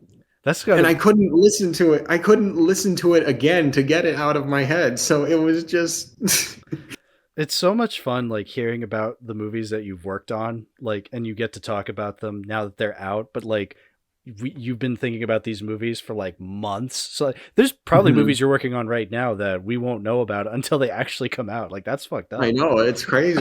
But I'm very excited to hear about them, regardless. Um, Yeah. but you would recommend Wonka? I would overall, like it's Okay. definitely not as good as like Paddington 2 or even the first Paddington, but it's definitely still really solid. I How, think how does it rank? Timothy How does it rank up compared to the other like Charlie and the Chocolate Factory and Willy Wonka and the Chocolate Factory movies? I think it's definitely second. Okay, interesting. Um like it Timothy Chalamet is definitely an out of it's definitely not the first choice I would have had for Willy Wonka Mm-hmm. because I think the main problem I have with him is that he doesn't really have enough of the dark quirkiness Mm-hmm. that Gene Wilder had, or even Johnny Depp, from what I remember. Right, right. Like Timothy Chalamet definitely brought in enough charm. He was definitely whimsical, Mm-hmm. but there was that dark quirkiness that there was an air of mystery that was definitely missing. Right. Like you know how Gene Wilder was definitely just I'd say Gene Wilder was unpredictable. Right. Oh yeah, very much so. Like one minute he's singing about a child's imagination, the next minute you're in a tunnel to hell and he's screaming at your face. The fires of hell are blazing. Yeah. Or one of my favorite line deliveries from any actor really is when he's like when he's showing the kids the gum and Mhm. he's just like, "What's this?" And Violet goes, "It's gum." And he goes, "Wrong." Like that's one of my favorite line deliveries of from any actor in any movie. It's just so good. Or the passiveness when I think it's Mike TV when he Oh shrinks yeah, and he's just or like, "Stop, no, come back." That's a classic. So, yeah, overall Wonka was pretty good. mhm. Like it could have been a lot worse, Right. and the songs are better than Wish. Okay. Well, there you have it. Like there's that.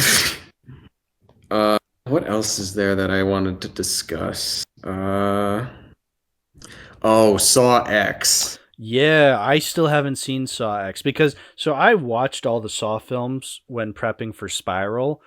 Hmm. And I really liked, well, really liked the first 7 Saws. Like I thought they were really fun. Like they weren't great, but I had a lot of fun with that series.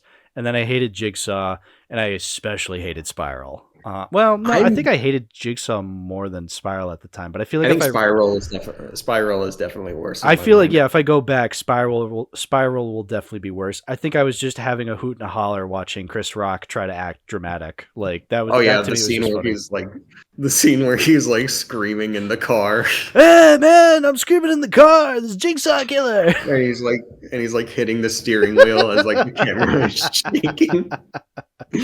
Oh, that's Spiral. What an embarrassing film. Remember how like they had like the Jigsaw talk and like they had a text to speech voice, but they still lowered the pitch to make it anonymous, but it's like it's the text to speech voice. I never got that. Like that still bothers me to this day. Like it's a text to speech voice. It's already anonymous. Why are you lowering the pitch? Like it's so stupid. Anyway, but talk about Saw X. Saw X was so kind of special because I walked into it expecting kind of just another Saw movie. Like this was directed by the guy who did Saw 6 and Saw 3D. Right. Which one was it? It was like Kevin something, right? Kevin Gruder, yeah, because he was the editor on like the first few Saw films, right? He was an editor in all of them. He was the editor in all of them. Yeah, I remembered that. Yes, I knew because he wasn't Darren Lynn Bousman who did Spiral, because Darren Lynn Bousman was like the first couple of Saw films, and then Kevin Gruder took over in the latter half. Yes, I remember that. Saw X. I walked into Saw X thinking it was just going to be another straight up Saw movie, but then I was legitimately so surprised by what I saw. So like I'm gonna try not to spoil it. Yeah, so unlike Saltburn or The Mother, where I don't care if you spoil this, I do kind of want to go into this as blind as possible because, you know, I would consider myself a bit of a Saw fan because I did like the first 7. So like, and I own all those movies, so eventually they will be a podcast episode someday. Yeah. So yeah, do your best is all I'll say. Saw X is like, it brings a sort of life to Jigsaw, the character, that you don't see in any of the other movies. And it's like, I never thought I'd describe a Saw film as this, but it's weirdly intimate. It's the way you get to know Jigsaw, the character, is unlike any slasher movie or any Saw movie before. Okay. And it's so unique in the way that it does it. Right. And I think the way I would describe it is that it's a real movie. What a high bar. Movies, the other movies are like schlock. Yes. They're fun schlock, but they're schlock nonetheless. Oh, absolutely. This movie is like, I'd say it's like almost as good as the first movie. And it has none of the obnoxious stuff that was in like the first 7. And it has like, I really can't go into depth without like spoiling it, but all I can say is like Jigsaw, the way you get to know Jigsaw is so unique and so interesting. Yeah, no, I'm definitely interested in seeing it someday because I would have liked to have seen it back when it came out, but I did not have the time to rewatch all the Saw movies to prepare for it. And last October was Friday the 13th month, so you know I was busy watching those movies instead. But I would like to see it eventually. So, but thank you for not spoiling it. Okay, so I guess we have a couple more movies I wanted to touch on. So the 6 that I have left, and I assume you have something to say about these movies too. So this is like the top 6 of the year for me. These are movies I would genuinely say made my year. So number 6, Guardians 3.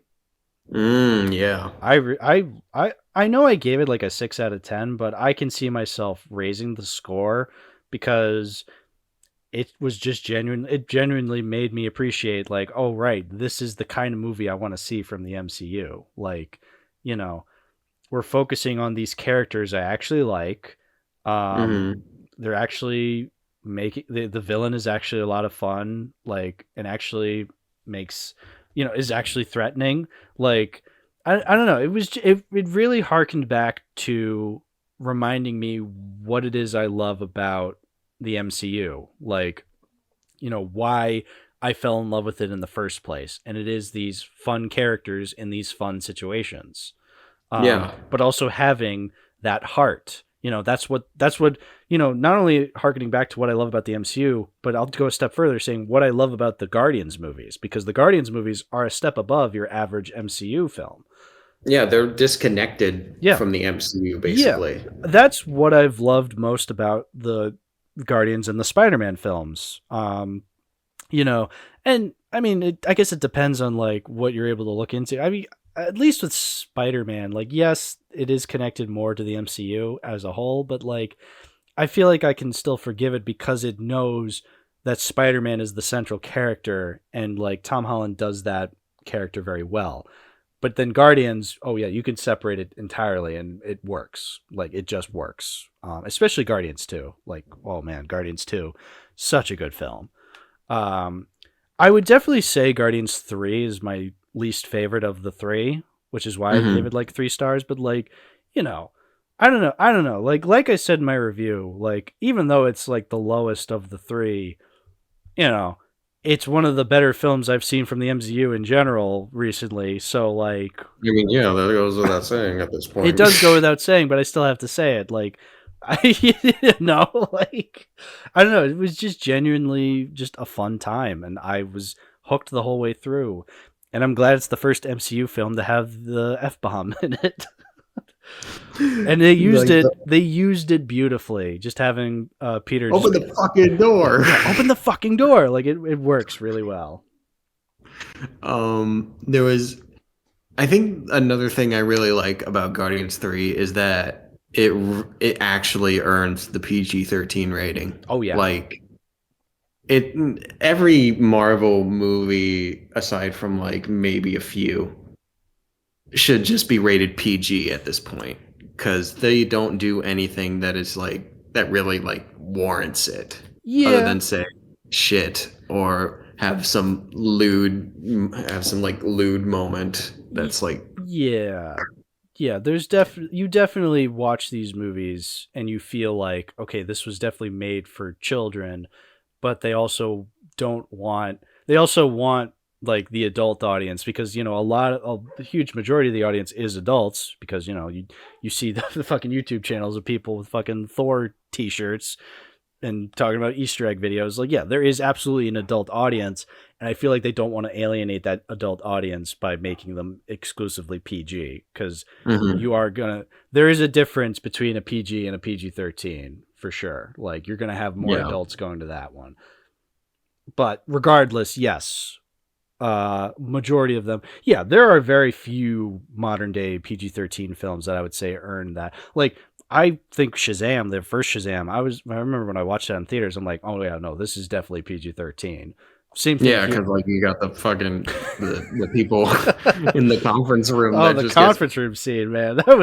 I remember watching that scene and being like, oh, a movie with balls. Sweet. I missed these. And yeah, no, I agree. I think Guardians 3 definitely is the same way. Um, I guess one of my biggest problems with Guardians 3, and it's not even the fault of Guardians 3, is that watching it, I'm like, okay, this kind of really devalues the Infinity War saga even more so. Like, because there's like this one scene when Rocket, like, it's when Rocket's like, kind of flatlining on the table, and that's when he sees his otter friend in the afterlife, quote unquote. He like sees her and he's talking with her, and she's like, you don't And she's just like, it's not your time yet. You have something more important to do. And I'm like, wasn't Endgame important? Like, that seemed like kind of a be all end all thing for him to be a part of. But it's like, no, you have something more important to go to. But it's like, oh, because it's probably setting up even bigger future events in the future. So it's like, oh, great. Infinity War and Endgame are kind of made, less important now. Again, that's not at all the fault of Guardians 3. That is the fault of Marvel playing their hands like that, where they're just like, oh, we're going to have this ultimate finale, but we're also going to keep going. It's like, guys, like, it's just, again, like the movie itself, though. Well, I remember having a lot of fun with that movie. Yeah. I can't wait to watch it again, whenever that'll be. Yeah, me too. So, can we move on to number 5? Yeah, let's go. Asteroid City. Asteroid City. Yeah, I really liked Asteroid City. Well, really is such a big word. I liked Asteroid City. I like Wes Anderson. I really do. I am one of those people that I understand the criticisms that come his way when it comes to, like, he definitely puts his style up there. To a point where, like, a lot of his movies feel samey, but I feel like movies like Fantastic Mr. Fox, Rushmore, Grand Budapest, like Steve Zissou, like those are films that, even though they are very much heavily coded in his style, he still makes it work.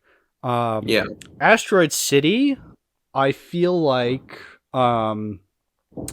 definitely is an example of a movie of his where his style is very good, but I feel like maybe that's kind of the thing that kind of holds it back a little too. Because this is definitely not a story where his style saves it.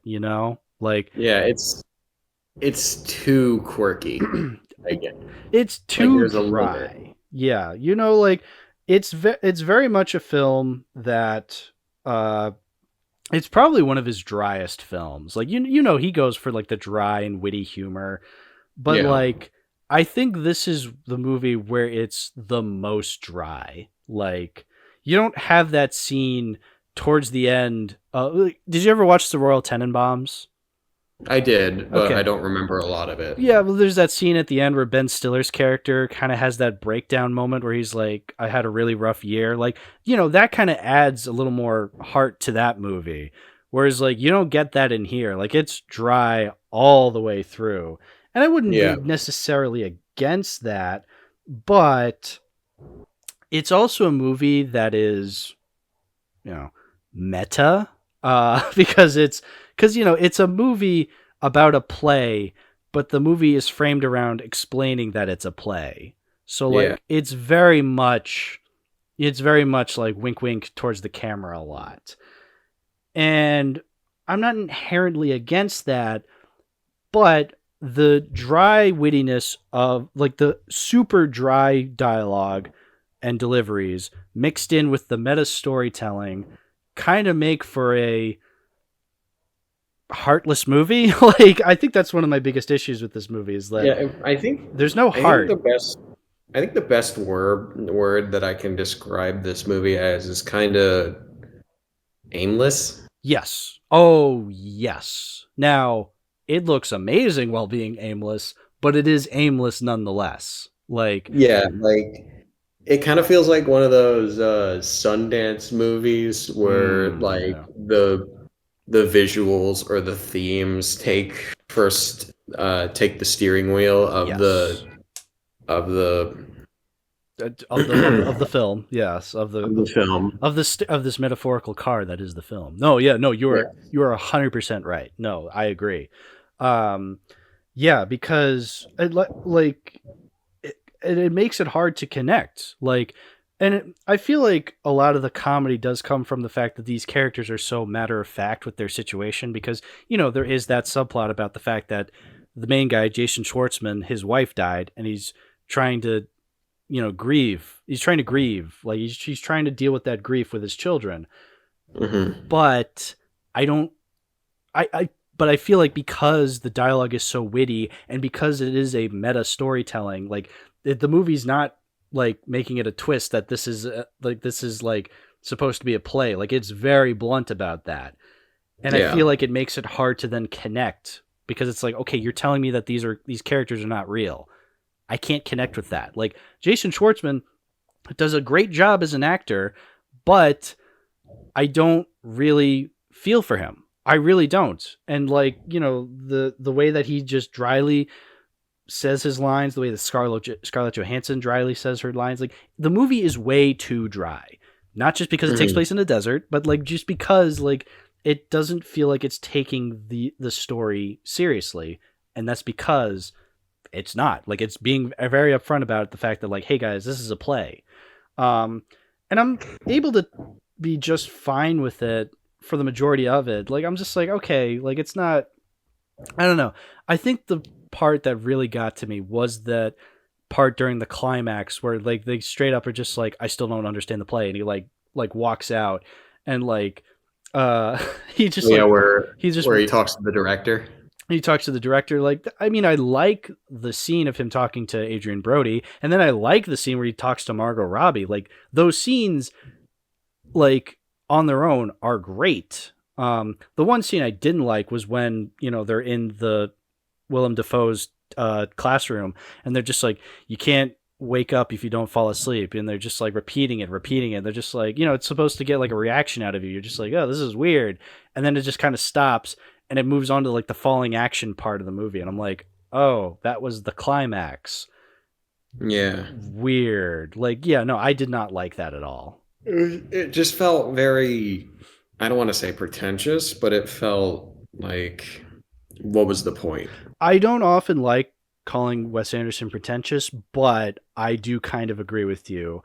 Like, yeah, that's why I agree with you when you say like, oh, it's a bit of a parody of itself. Like, cause like, yeah, no, it's, I know Wes Anderson can do better is the thing. Cause like I've seen him do better. I love movies like Fantastic Mr. Fox. And when I volunteered to do Rushmore for James's video on Wes Anderson, I actually watched Rushmore and I loved it. I was like, holy shit, this is actually really good. Like, yeah. And I also really like Wes Anderson too. Like I'm one of the few defenders of Isle of Dogs, or yeah.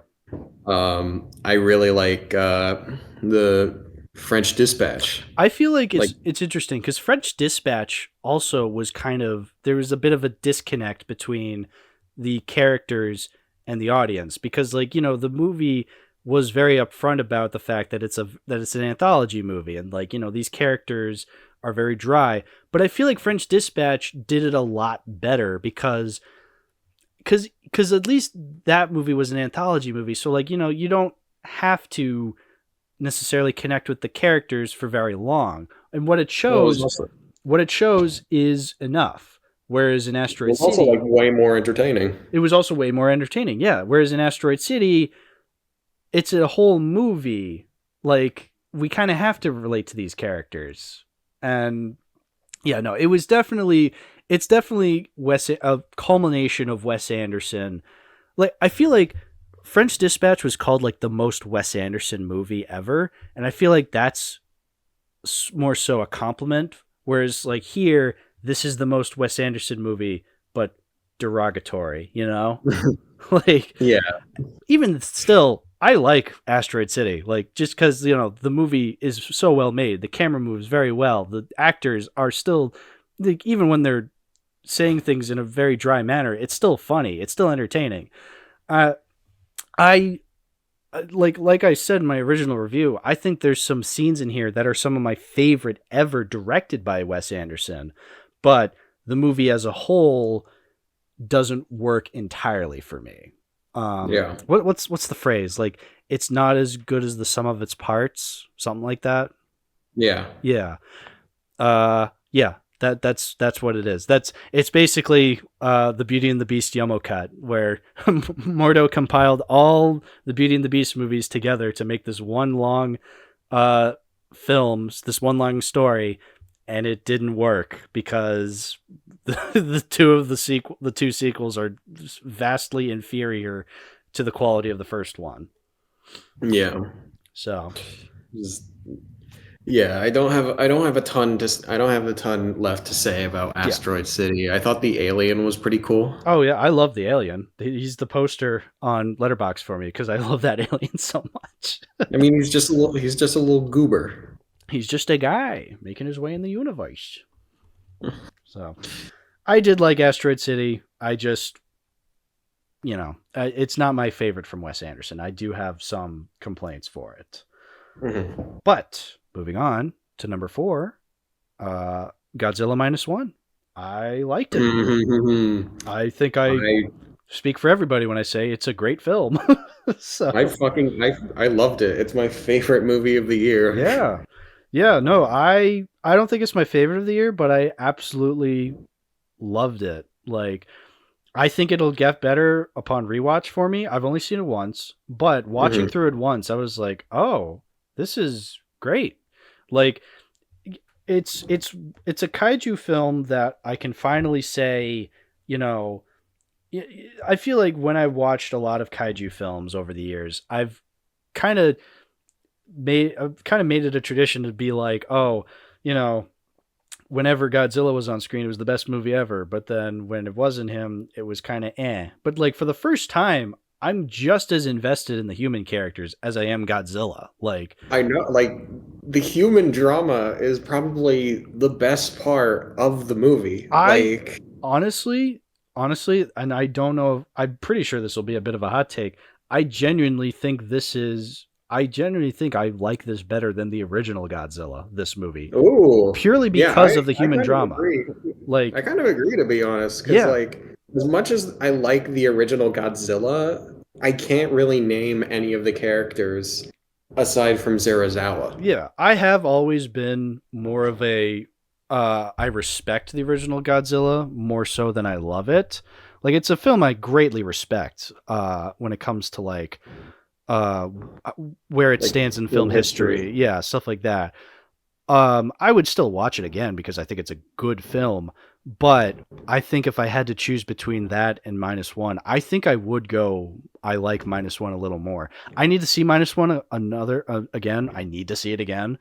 But like, yeah, no, just the fact that it was able to focus on these human characters like that, and it did it so well. It's so good. Like, it's so good. Like, yeah, no, you go ahead. The thing I love about it as well is that it made Godzilla terrifying. Yes. Like, yes. That's the thing. I love his design in this movie, and the fact that they made him the fact that they gave him like human eyes. Yeah. It's so good. They made him a piece of shit. I was like, that fucker Godzilla. Like, that fucker Godzilla. Yeah. He killed my characters. Yeah. Yeah. I was like, because like usually whenever I watch a Godzilla film, like, I'm just like, he's destroying Japan, whatever. Like, he's doing so in such a goofy way. But no, this time I'm just like, that motherfucker. Like, get back here, you fucking stupid lizard. Get back here, you get back in the ocean. Yeah.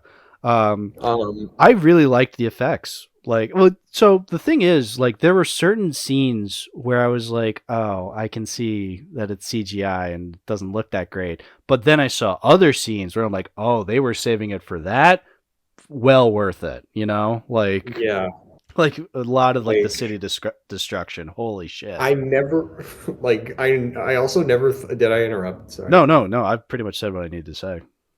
I never thought that I'd be genuinely shocked by Godzilla using his atomic breath, because like that was one of the main selling points of the movie. Yes, but like after he like gets sunk by the Takao in the ocean, and you see like the blue glow underwater. Yeah, yeah. That's just like, oh fuck. Yeah, it's definitely an oh fuck moment for sure. Yeah. Or another. There's just so many moments that I love in this movie when after they blow up the mine in his face and he's like floating dead in the water. They're just like, did they get him? And then he starts healing right there. You're just like, oh fuck. You're just like, fuck. But like, yeah, you're just like, no, of course. But like, still, you're just like, shit, man. Yeah. Yeah. No, it literally all it had to do was just make us care for the human characters. Like at times I was watching it and I'm like, oh, wait a minute. This is a Godzilla film. This isn't a Japan war film. Like I mean, cause like I also want to talk about Boy and the Heron, but like, it was reminding me, I'm just like, oh, right. This isn't a Godzilla. This is a Godzilla film. It's not a, World War II drama, but like that's how good it was. It was convincing me that it was a World War II drama. And then Godzilla shows back up. I'm like, oh right, that's right. I forgot. That's why I bought a ticket. Yeah, exactly. But that just shows you how good it was when it wasn't on Godzilla. That I was still hooked.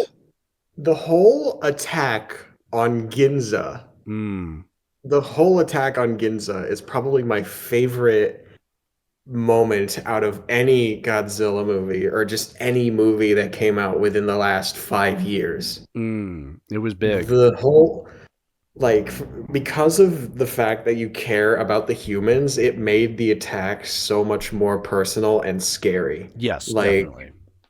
It made me realize, like, how much death Godzilla would cause by just walking around. Because you can see people running away and being squished. Yeah. Like, yeah. He takes a single step and the concrete just jets up out of the ground. Yeah. Yeah, no, and I feel like that's important to show because like, I feel like a criticism people have had of like the big Hollywood blockbuster superhero films is like how much property damage something causes and like how we don't really take that into account. And I'm not entirely against that. I'm fine with like, the Avengers causing a lot of property damage. What I'm not fine with is in like something like Man of Steel, where it's just like something like that. It's super destructive and it's super aware of that, but it still like tries to paint Superman as like a good guy. It's like, no, guys, like I'm fine with them not acknowledging that side, but they need to be smart when they eventually do. Whereas I feel like here, yeah, they acknowledge it the best way they can. Absolutely. Yeah. Imagine if they had all the product placement they did with Man of Steel. Yeah. Like you see the reporters standing on the building. Yeah. And next to a Sears ad. Oh my God, Godzilla is destroying the Sears building. Yeah.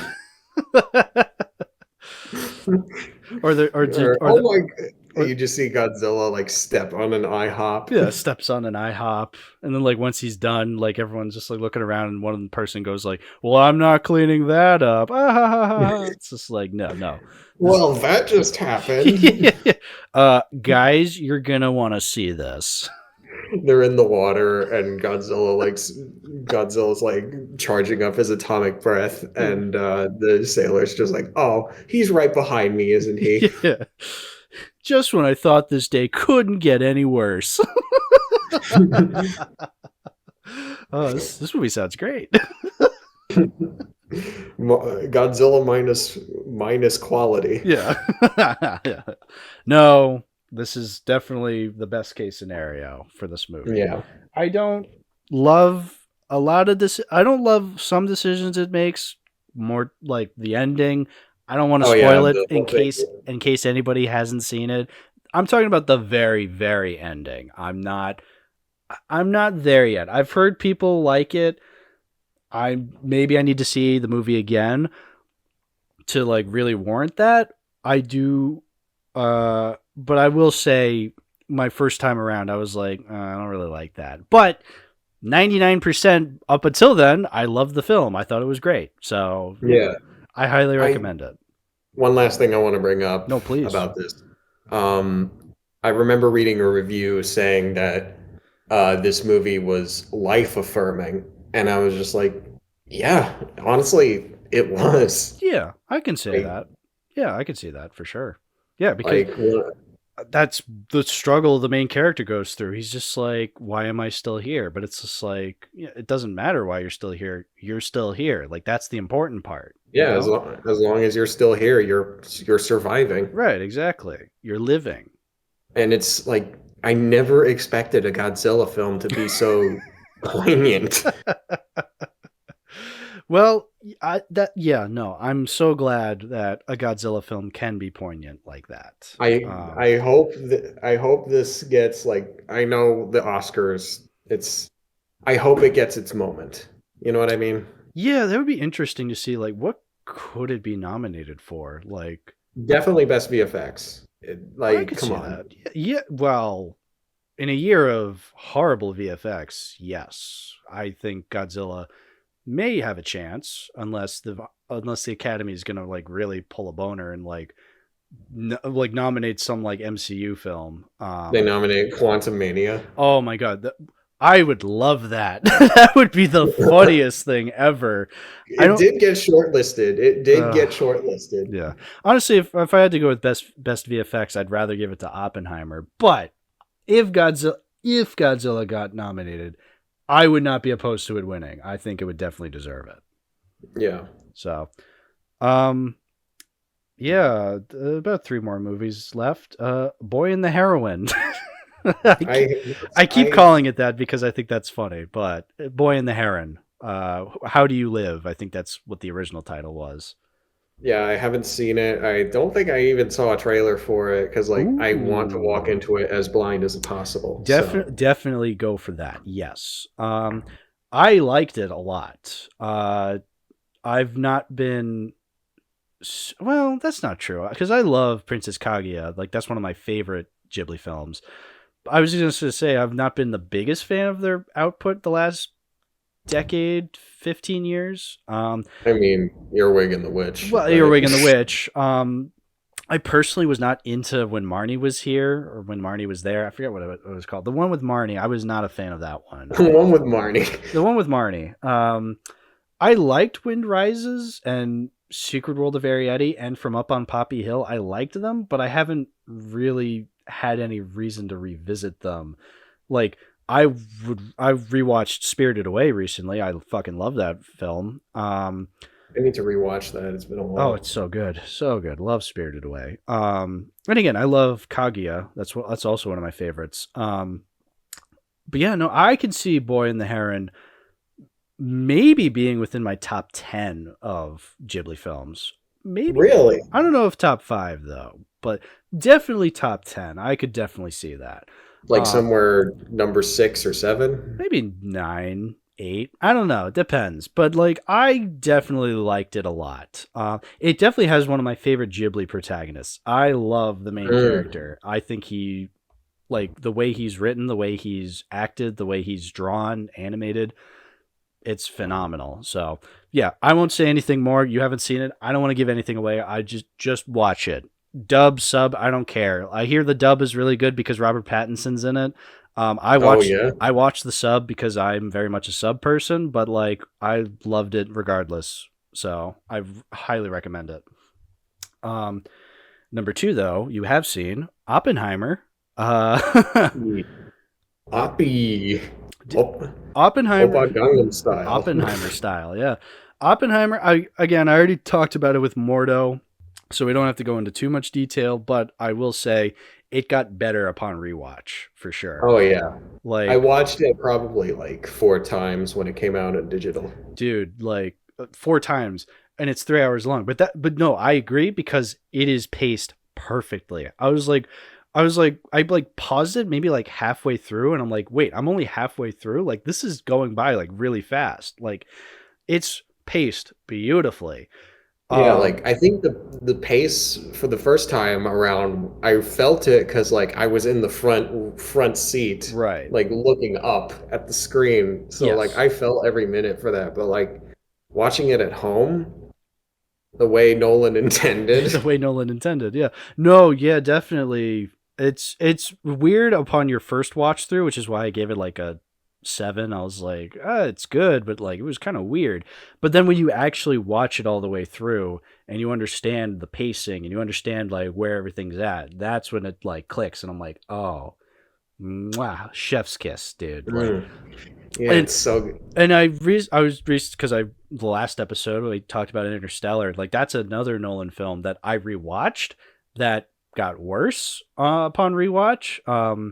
You know, because like those Nolan films exist where like I watch them for the first time, I like them, but then I watch them again and I don't like them as much. Oppenheimer Yeah. is very much not that. Oppenheimer is one I thought was good the first time around, but second time around I loved a lot more. I'm like, holy shit, this is incredible. Um, yeah, just a really, really, really good film. I think I just it's so good. Everything about it just works. I in a film with a stacked cast like that, it's easy to be Oh my like God, yeah. it's easy to have your favorite like side characters having the best performance in the movie, but it's no contest. Cillian Murphy kills it. Like he's so good. Cillian Murphy, I don't know how he did it. It was genuinely fantastic Yeah. seeing him like play this subjective. I really like how they tackled it. They made Yes. him like subjective. Yes. Very much so. And even when it's in black and white and supposed to be objective, he works just fantastically. That's what I love about this movie. And I think I talked about it in the episode how like I love how the confusion part, because you know it's a Nolan film, it has to be confusing. Like Mm, the confusion comes in the fact that in the editing. Like it reminded yeah. me, it harkened back to like Memento, where like the editing is doing so, but like you still get this idea of what is happening. And I liked it because the way the story is told, like you keep cutting back to these random scenes, but they're not random. Like it's supposed to be told in a way that like feels like that's how the story goes. So like, yeah, you're going to go into different segments in time, but it flows like the emotions flow Yeah, it beautifully. flows It like flows. Yes. basically perfectly. The, the Like the the last shot, even though there's events in the movie that happen after the last shot, that's the last shot needs to be that scene. It needs to be that because that's where the movie ends and that's when it like makes sense. So yes. yeah, no, Um so good. I think the best part of the movie for me is the best parts of the movie, no, no shock, is the Trinity test scene. Mm, I think the tension that builds up right before the bomb is about to like explode yes. is immaculate. And the music, the way the music builds up and Yeah. ramps up as the countdown goes down, as the countdown continues to go down, it's perfect. I was thinking about this like, you know, this is a historical biopic. Like we know what's going to happen. Like history, like, you know, there's no spoilers for this movie. Like it's literally just history. But Yeah, the spoilers are just Wikipedia. yeah, exactly. But the movie does an immaculate job of still like pacing that scene. Yeah, you're absolutely right because you're nervous because the characters don't know what's going to happen. You as an audience have an idea. You're like, okay, I don't remember reading in the Wikipedia article saying that Oppenheimer like blew up the bomb and everybody died. Like we know what's going to happen, but the movie frames it in a way that the characters don't know, so we as an audience feel what the characters are feeling. And that's expressed very well from the directing, the editing, and the music. Good God, the score is amazing. It's Ludwig Göransson. fantastic. I It's I was a little worried because I'm thinking like, oh, it's not Hans Zimmer. Like that's usually the composer Nolan goes for, and the last Nolan Ludwig Göransson movie they did together was Tenet, and the music was mhm. great in Tenet, but everything else Tenet wasn't. was phenomenal. Yeah. Whereas here, no, the like a Hans Zimmer score would not have worked in this movie. Ludwig Göransson needed to do the score for it, and it worked so well. Holy shit, it's so good. Like, oh, it just works. It's beautiful to listen to on its own, and it works within the context of each scene that it's in. So yeah, no, Ludwig Göransson, he needs that best score. He needs it. He really does. It's so good. It's Like so good. and when the bomb actually goes off, Yes. I that was probably one of the best moments in a theater that I've had in recent memory because I was in a crowded really crowded showing Mm-hmm. in California, and people in California are like sometimes really fucking rude. Like Really? my Spider-Verse showing was probably like it was filled with kids, you Ugh, know. yeah. So to California have this, kids. to when the bomb went off, everything was dead silent. Oh, that's nice. That's good. Everything was just like you could hear a pin drop. That's Oh, how silent it was. dude, that's awesome. And and to have like I think you could feel like the collective shock and Yeah. dread Yeah. from everybody in the theater. Right. Yeah. Totally. And it felt so like I was sitting in the seat covering my ears prepared for the big explosion, Yeah. but it didn't happen for like 30 or 40 seconds. Oh, dude, that makes it even worse because you're just like you're anticipating it and you're just like I know they're going to get me with the loud shock, but they let it yeah, no, they take their sweet time. Oh, it's beautiful. It is so like thinking about it is actually giving me goosebumps. Yeah, no, it's so good. Yeah, no, this is the Nolan film I think of when I think of, my favorite Nolan films. I feel like this will definitely be up there as one of my favorites from Nolan just I think because it's the top. I think it's definitely a top three for me. yeah, no, I can only see it going up for me cuz like it's just so good. It's I I really didn't I was really kind of worried after something like Tenet where like I didn't think he would be able to pull it off again, but no, it really works. He And knocked it out of the park. I I'm so happy this exists. This and I movie. think and I think the best part of the movie, like I after the Trinity test, is the ending. Mm, Good God, the yes. ending. Yeah, like I said, that last shot, that it needs to be the last shot. Like it needs to. I think the I believe we did is Yeah. so haunting and Such a good final line. yeah, like I remember in not to bring up the theater again, but like I remember sitting in that moment. Like I was expecting some sort of closure, but like or like you know how in some typical biopics they have Mm. like the text across the screen that's just like, oh, such and such did such and such Oh, afterwards, such and such did such and such yeah, you afterwards. raise a good point But that this movie didn't have that. but this movie did not have that. It just had the dread, the complete fear of like we are this close to total nuclear annihilation, all because of what Oppenheimer did. Yeah, we changed the world. Yeah, absolutely. It was yeah, no, and you raise a good point cuz yeah, if they did have that text at the end, like it wouldn't have had the same impact. Like yeah, no, this film definitely it's definitely a film I needed to see when it comes to my thoughts on biopics. How like, I feel like I'm very critical of them just because, whenever I think of movies that take place supposedly in real life and are supposed to be like accounts of historical events, I often don't like how overdramatic they can get because it feels like, what I'm watching, I could have easily just watched in a documentary. Because if it's a, Bohemian Rhapsody. yeah.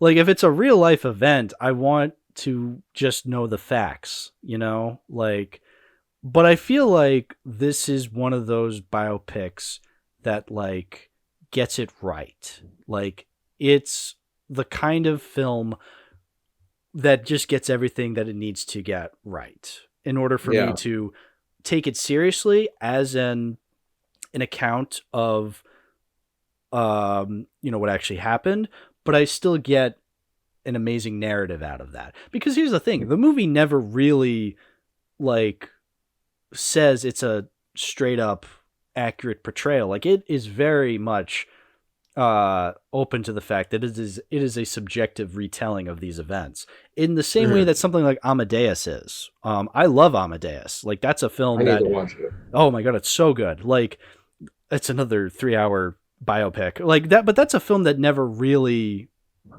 claims to be historically accurate. Like, it is very much like taking the accounts of somebody and like making a film out of that, which can be difficult because, you know, these events actually happened. There's real people involved.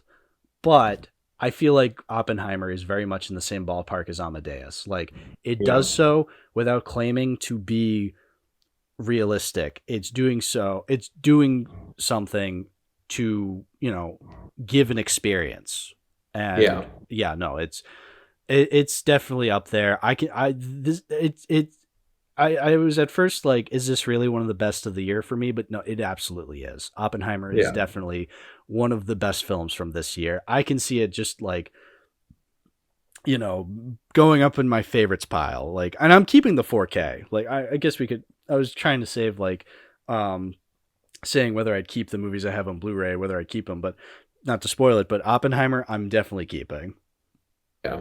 And then there was, I think the another reason to quickly say why I love it so much is I'm a sucker for horror films, and I really want like these bigger directors to tackle like actual horror films, but like I feel like unless he decides to actually do so, this is the closest we're gonna get to a Christopher Nolan horror film, and I could see that.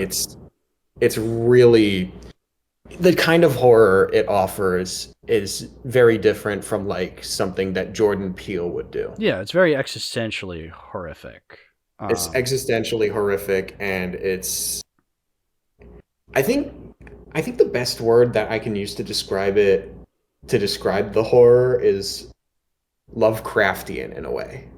In a way, yeah, it is very much. It's kind of similar to what Nope was doing, but I feel like this where does the it horror better. is like where the horror is like so big on a scale that you cannot possibly comprehend. Right. That it becomes terrifying. Absolutely, yeah. And it is a better horror film than Exorcist Believer. Ha Yes. Both of them come from Universal. Oh, that's true. Universal. Just like how Warner Brothers has the biggest hit of the year and the worst hit and the worst movie of the year, meaning financially, because they had both Barbie and Flash. Universal had the best horror film with Oppenheimer and the worst horror film with Exorcist Believer. And it's the perfect companion piece to Godzilla Minus One. I think so too. Yeah, I was watching it. I'm just like, oh right, this is World War II. Ooh, Oppenheimer happened. Ooh. Oh, imagine being Oppenheimer in the universe of Godzilla Minus One. Oh, now he's definitely just like, oh, I believe we did. he's just standing there like, fuck, what did I do? What have I done? There's that scene where he goes to see Truman, but it's in the universe where Godzilla happened. He's just like, hey, what the fuck? And Truman's just like, you think this is about you? I told you so. Yeah, I told you so. And Truman's like, you think this is about you? You didn't release Godzilla on Japan. I did. Truman just looks at him like, the big lizard is really cool. The big lizard is really cool. Then he's like, get that crybaby out of here. Get that crybaby scientist out of here. I like the big lizard. Yeah. So, yeah, I don't really have that much to say about Oppenheimer. If you want to get to like the last movie I wanted to talk about. Yeah, let's do it. That being Spider-Verse. I'm still claiming it at number one. I meant to rewatch it because I rewatched all those movies. Flash, Mario, Barbie, Asteroid City, Oppenheimer. Because I rewatched all of them. I did not get to Spider-Verse just because, I don't know, I ran out of time. I will watch it again later tonight though, because I'll have time to.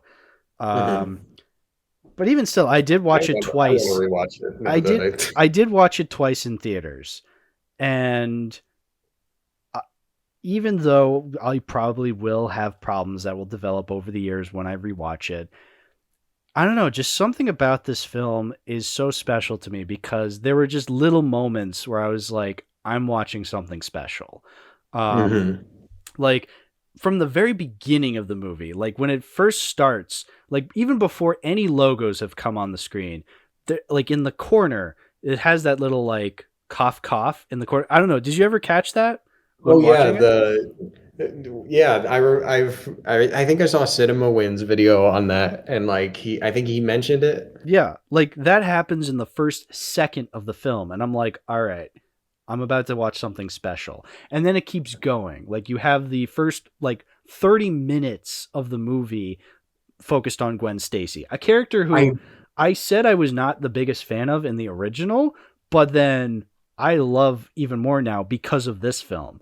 Like, Gwen Across the Spider-Verse made Gwen Stacy into a fantastic character yeah, because like into the Spider-Verse, she's like kind of a side character to yeah, Miles. yeah. But in this movie, she gets promoted to main character in the best way possible. Yes, the first 30 minutes of her just like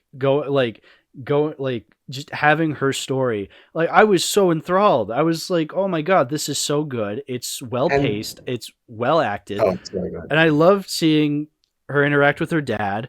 And then at the very end when like she just abandons him and then it just like and then like then it goes into like the opening credits where it's just like Sony Animation presents. I'm like, "Oh right.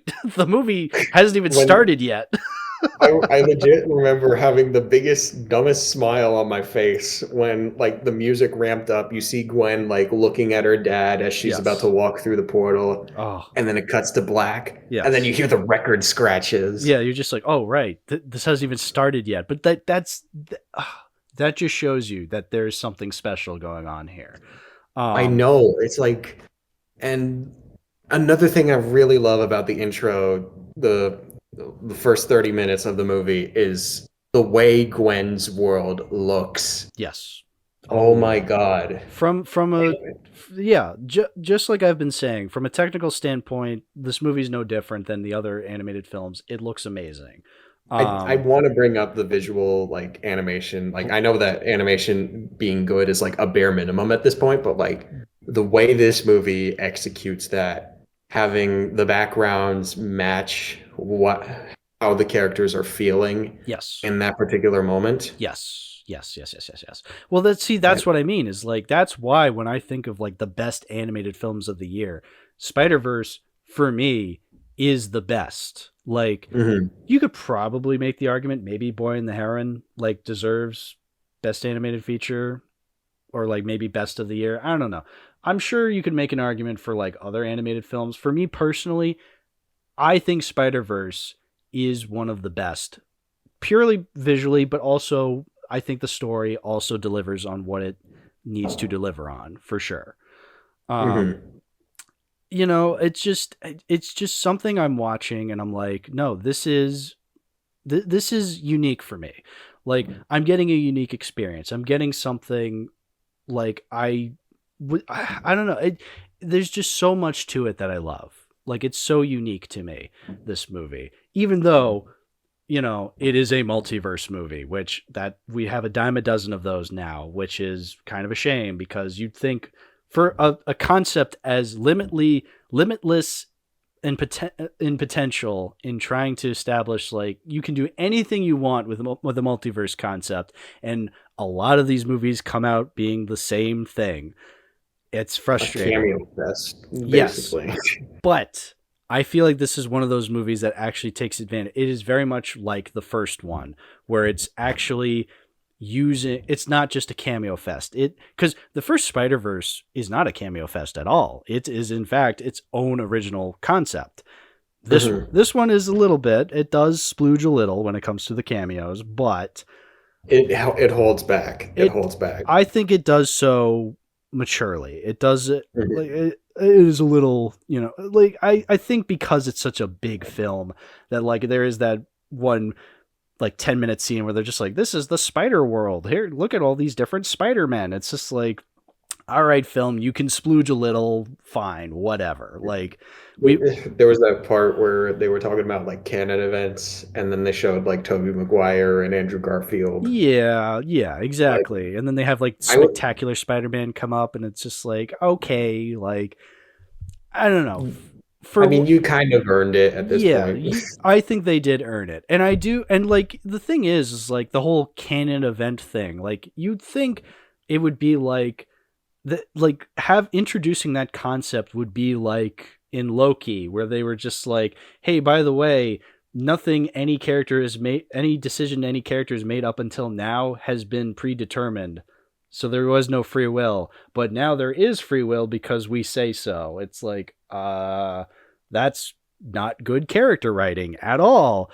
But I feel like what this movie does instead is it doesn't say there's no free will. It says there's certain events that are required to come Yeah. with the responsibilities that these characters have had. So Yeah. it's not downplaying or devaluing Tobey Maguire's story or Andrew Garfield's story or even Miles's story. Like, and it's not downplaying original Peter, like Peter B. Parker's story. Like, it's not downplaying anybody's story. You It's know, adding on to it. it's adding on to it exactly. And plus, it leads to and even like where does this go now? Like what is actually going to happen in Beyond? I have no idea. I Like can't wait to see what happens in Beyond. I'm going to have to wait because we have no idea when it's happening. But like oh well. Like I think then that's something I was thinking about is like because we have no idea when Beyond will actually happen. I'm a little skeptical on whether it'll actually deliver. I have confidence, but like I'm gonna keep my expectations in check. Right, exactly. But I was thinking about that as like, okay, what if Beyond sucks? Like, would I still like Across? And honestly, I think I will still like Across no matter what. I still love the first one. Like, Into the Spider-Verse is one of my all-time favorite films. Like, I'll still love that no matter what. This one, I feel like definitely has a lot more at stake with being timeless if Beyond doesn't deliver.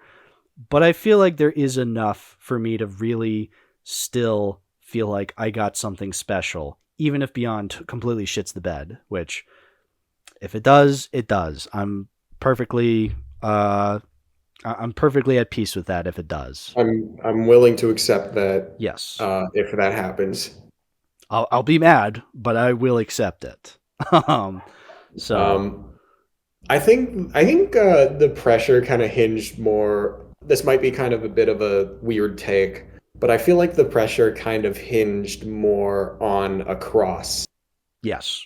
Because there is this after Into the Spider-Verse came out, it was kind of viewed as like a lightning in a bottle kind of thing. Oh yeah. It came out at like the perfect time. Perfect. And it came out, and the way it came out almost feels circumstantial. Yes.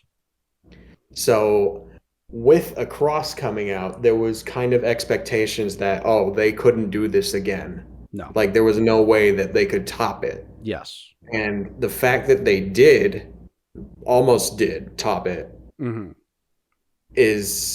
gives me some of that much needed confidence that Beyond could deliver. Yeah. I mean, we'll never know until we actually see the movie. So that's true, yeah. Who knows at this point, but we'll just have to wait and see. But yeah, no, I have it on 4K. I bought the 4K because I needed to see it in the highest quality possible. So, is there the spot? Spot. Well, please, actually, yeah. Before we wrap everything up, I guess we can talk about the spot. Let's talk about the spot, man. Jason Schwartzman, who was also in Asteroid City. Yeah, like I think I don't know how the movie like played us like that. Like we all saw the spot in the trailer, kind of seeing, like we thought he was kind of just as the movie puts it, the villain of the week. Yeah, exactly. Yeah. Oh yeah. No, I was not expecting him to be that good of a villain. Like, holy shit, the movie earned that. And Jason Schwartzman, like I remember hearing some time ago, like people being like, yeah, Jason Schwartzman's a fine actor. He's not that great. Like, he's just kind of there. And I was like, I almost agreed with them. I'm like, yeah, I guess I haven't really seen him in anything that great. And then I watched I watched Rushmore this year, and then I watched Across the Spider-Verse. So I was like, oh, never mind. This guy rocks. Like, holy crap. Yeah, Like definitely. the moment the moment he like yelled at Miles, like, I won't be just a joke to you. Yes. And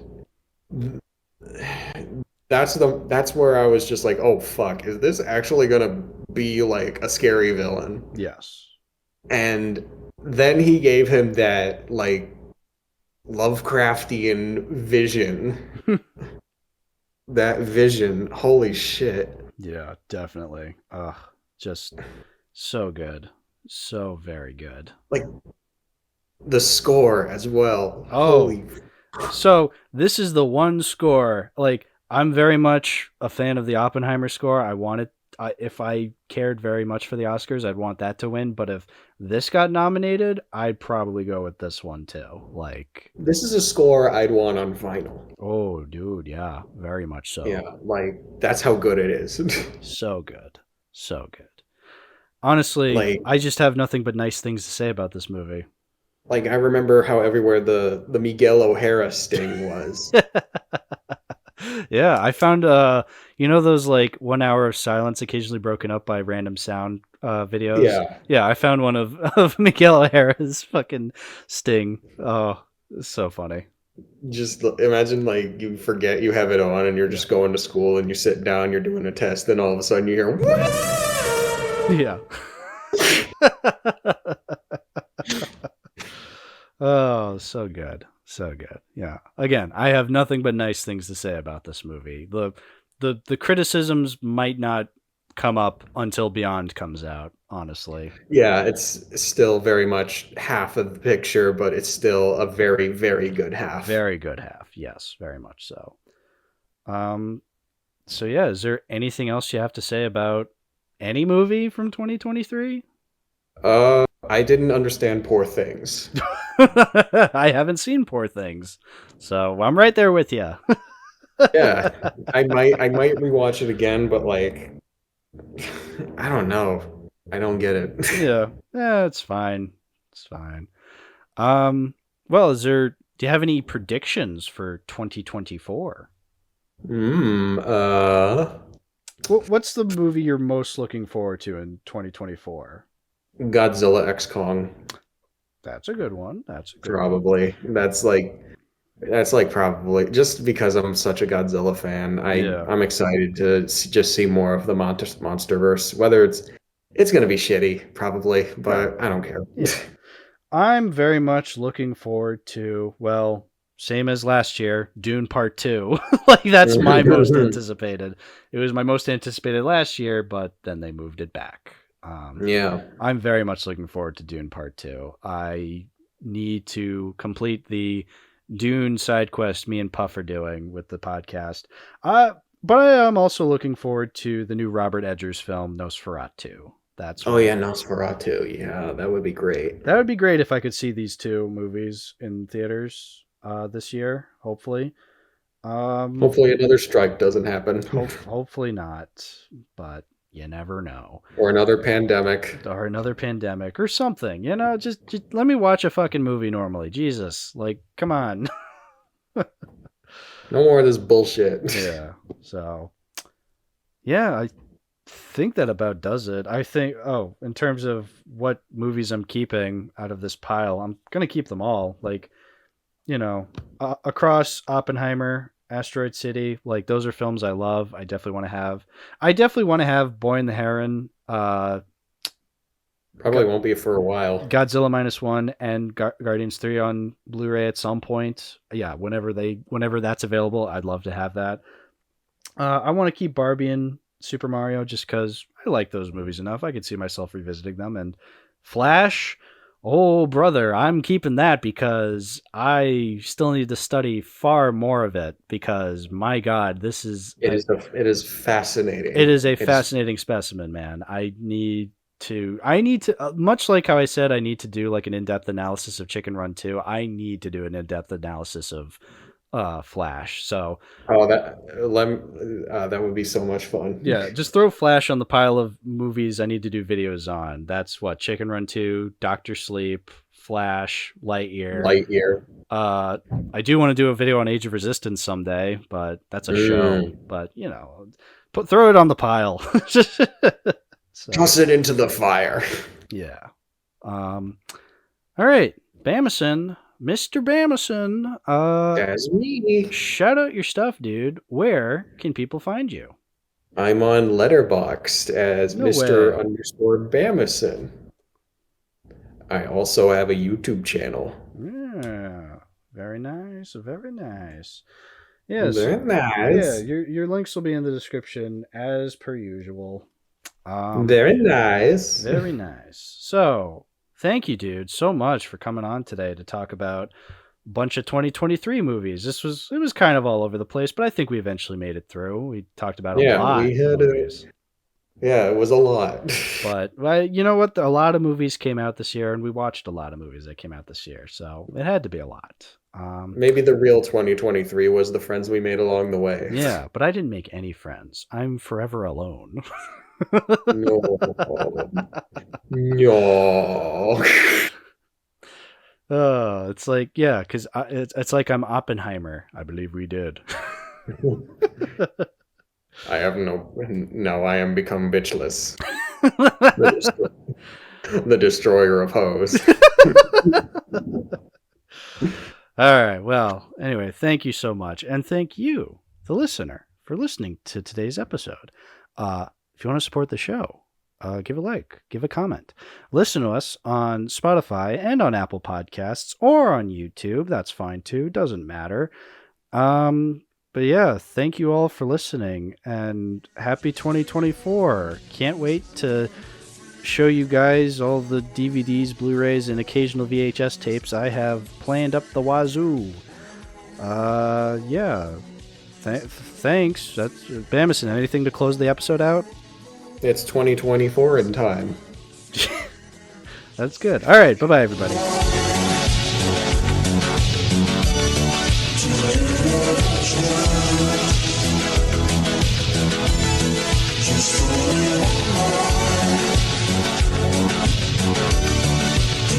Just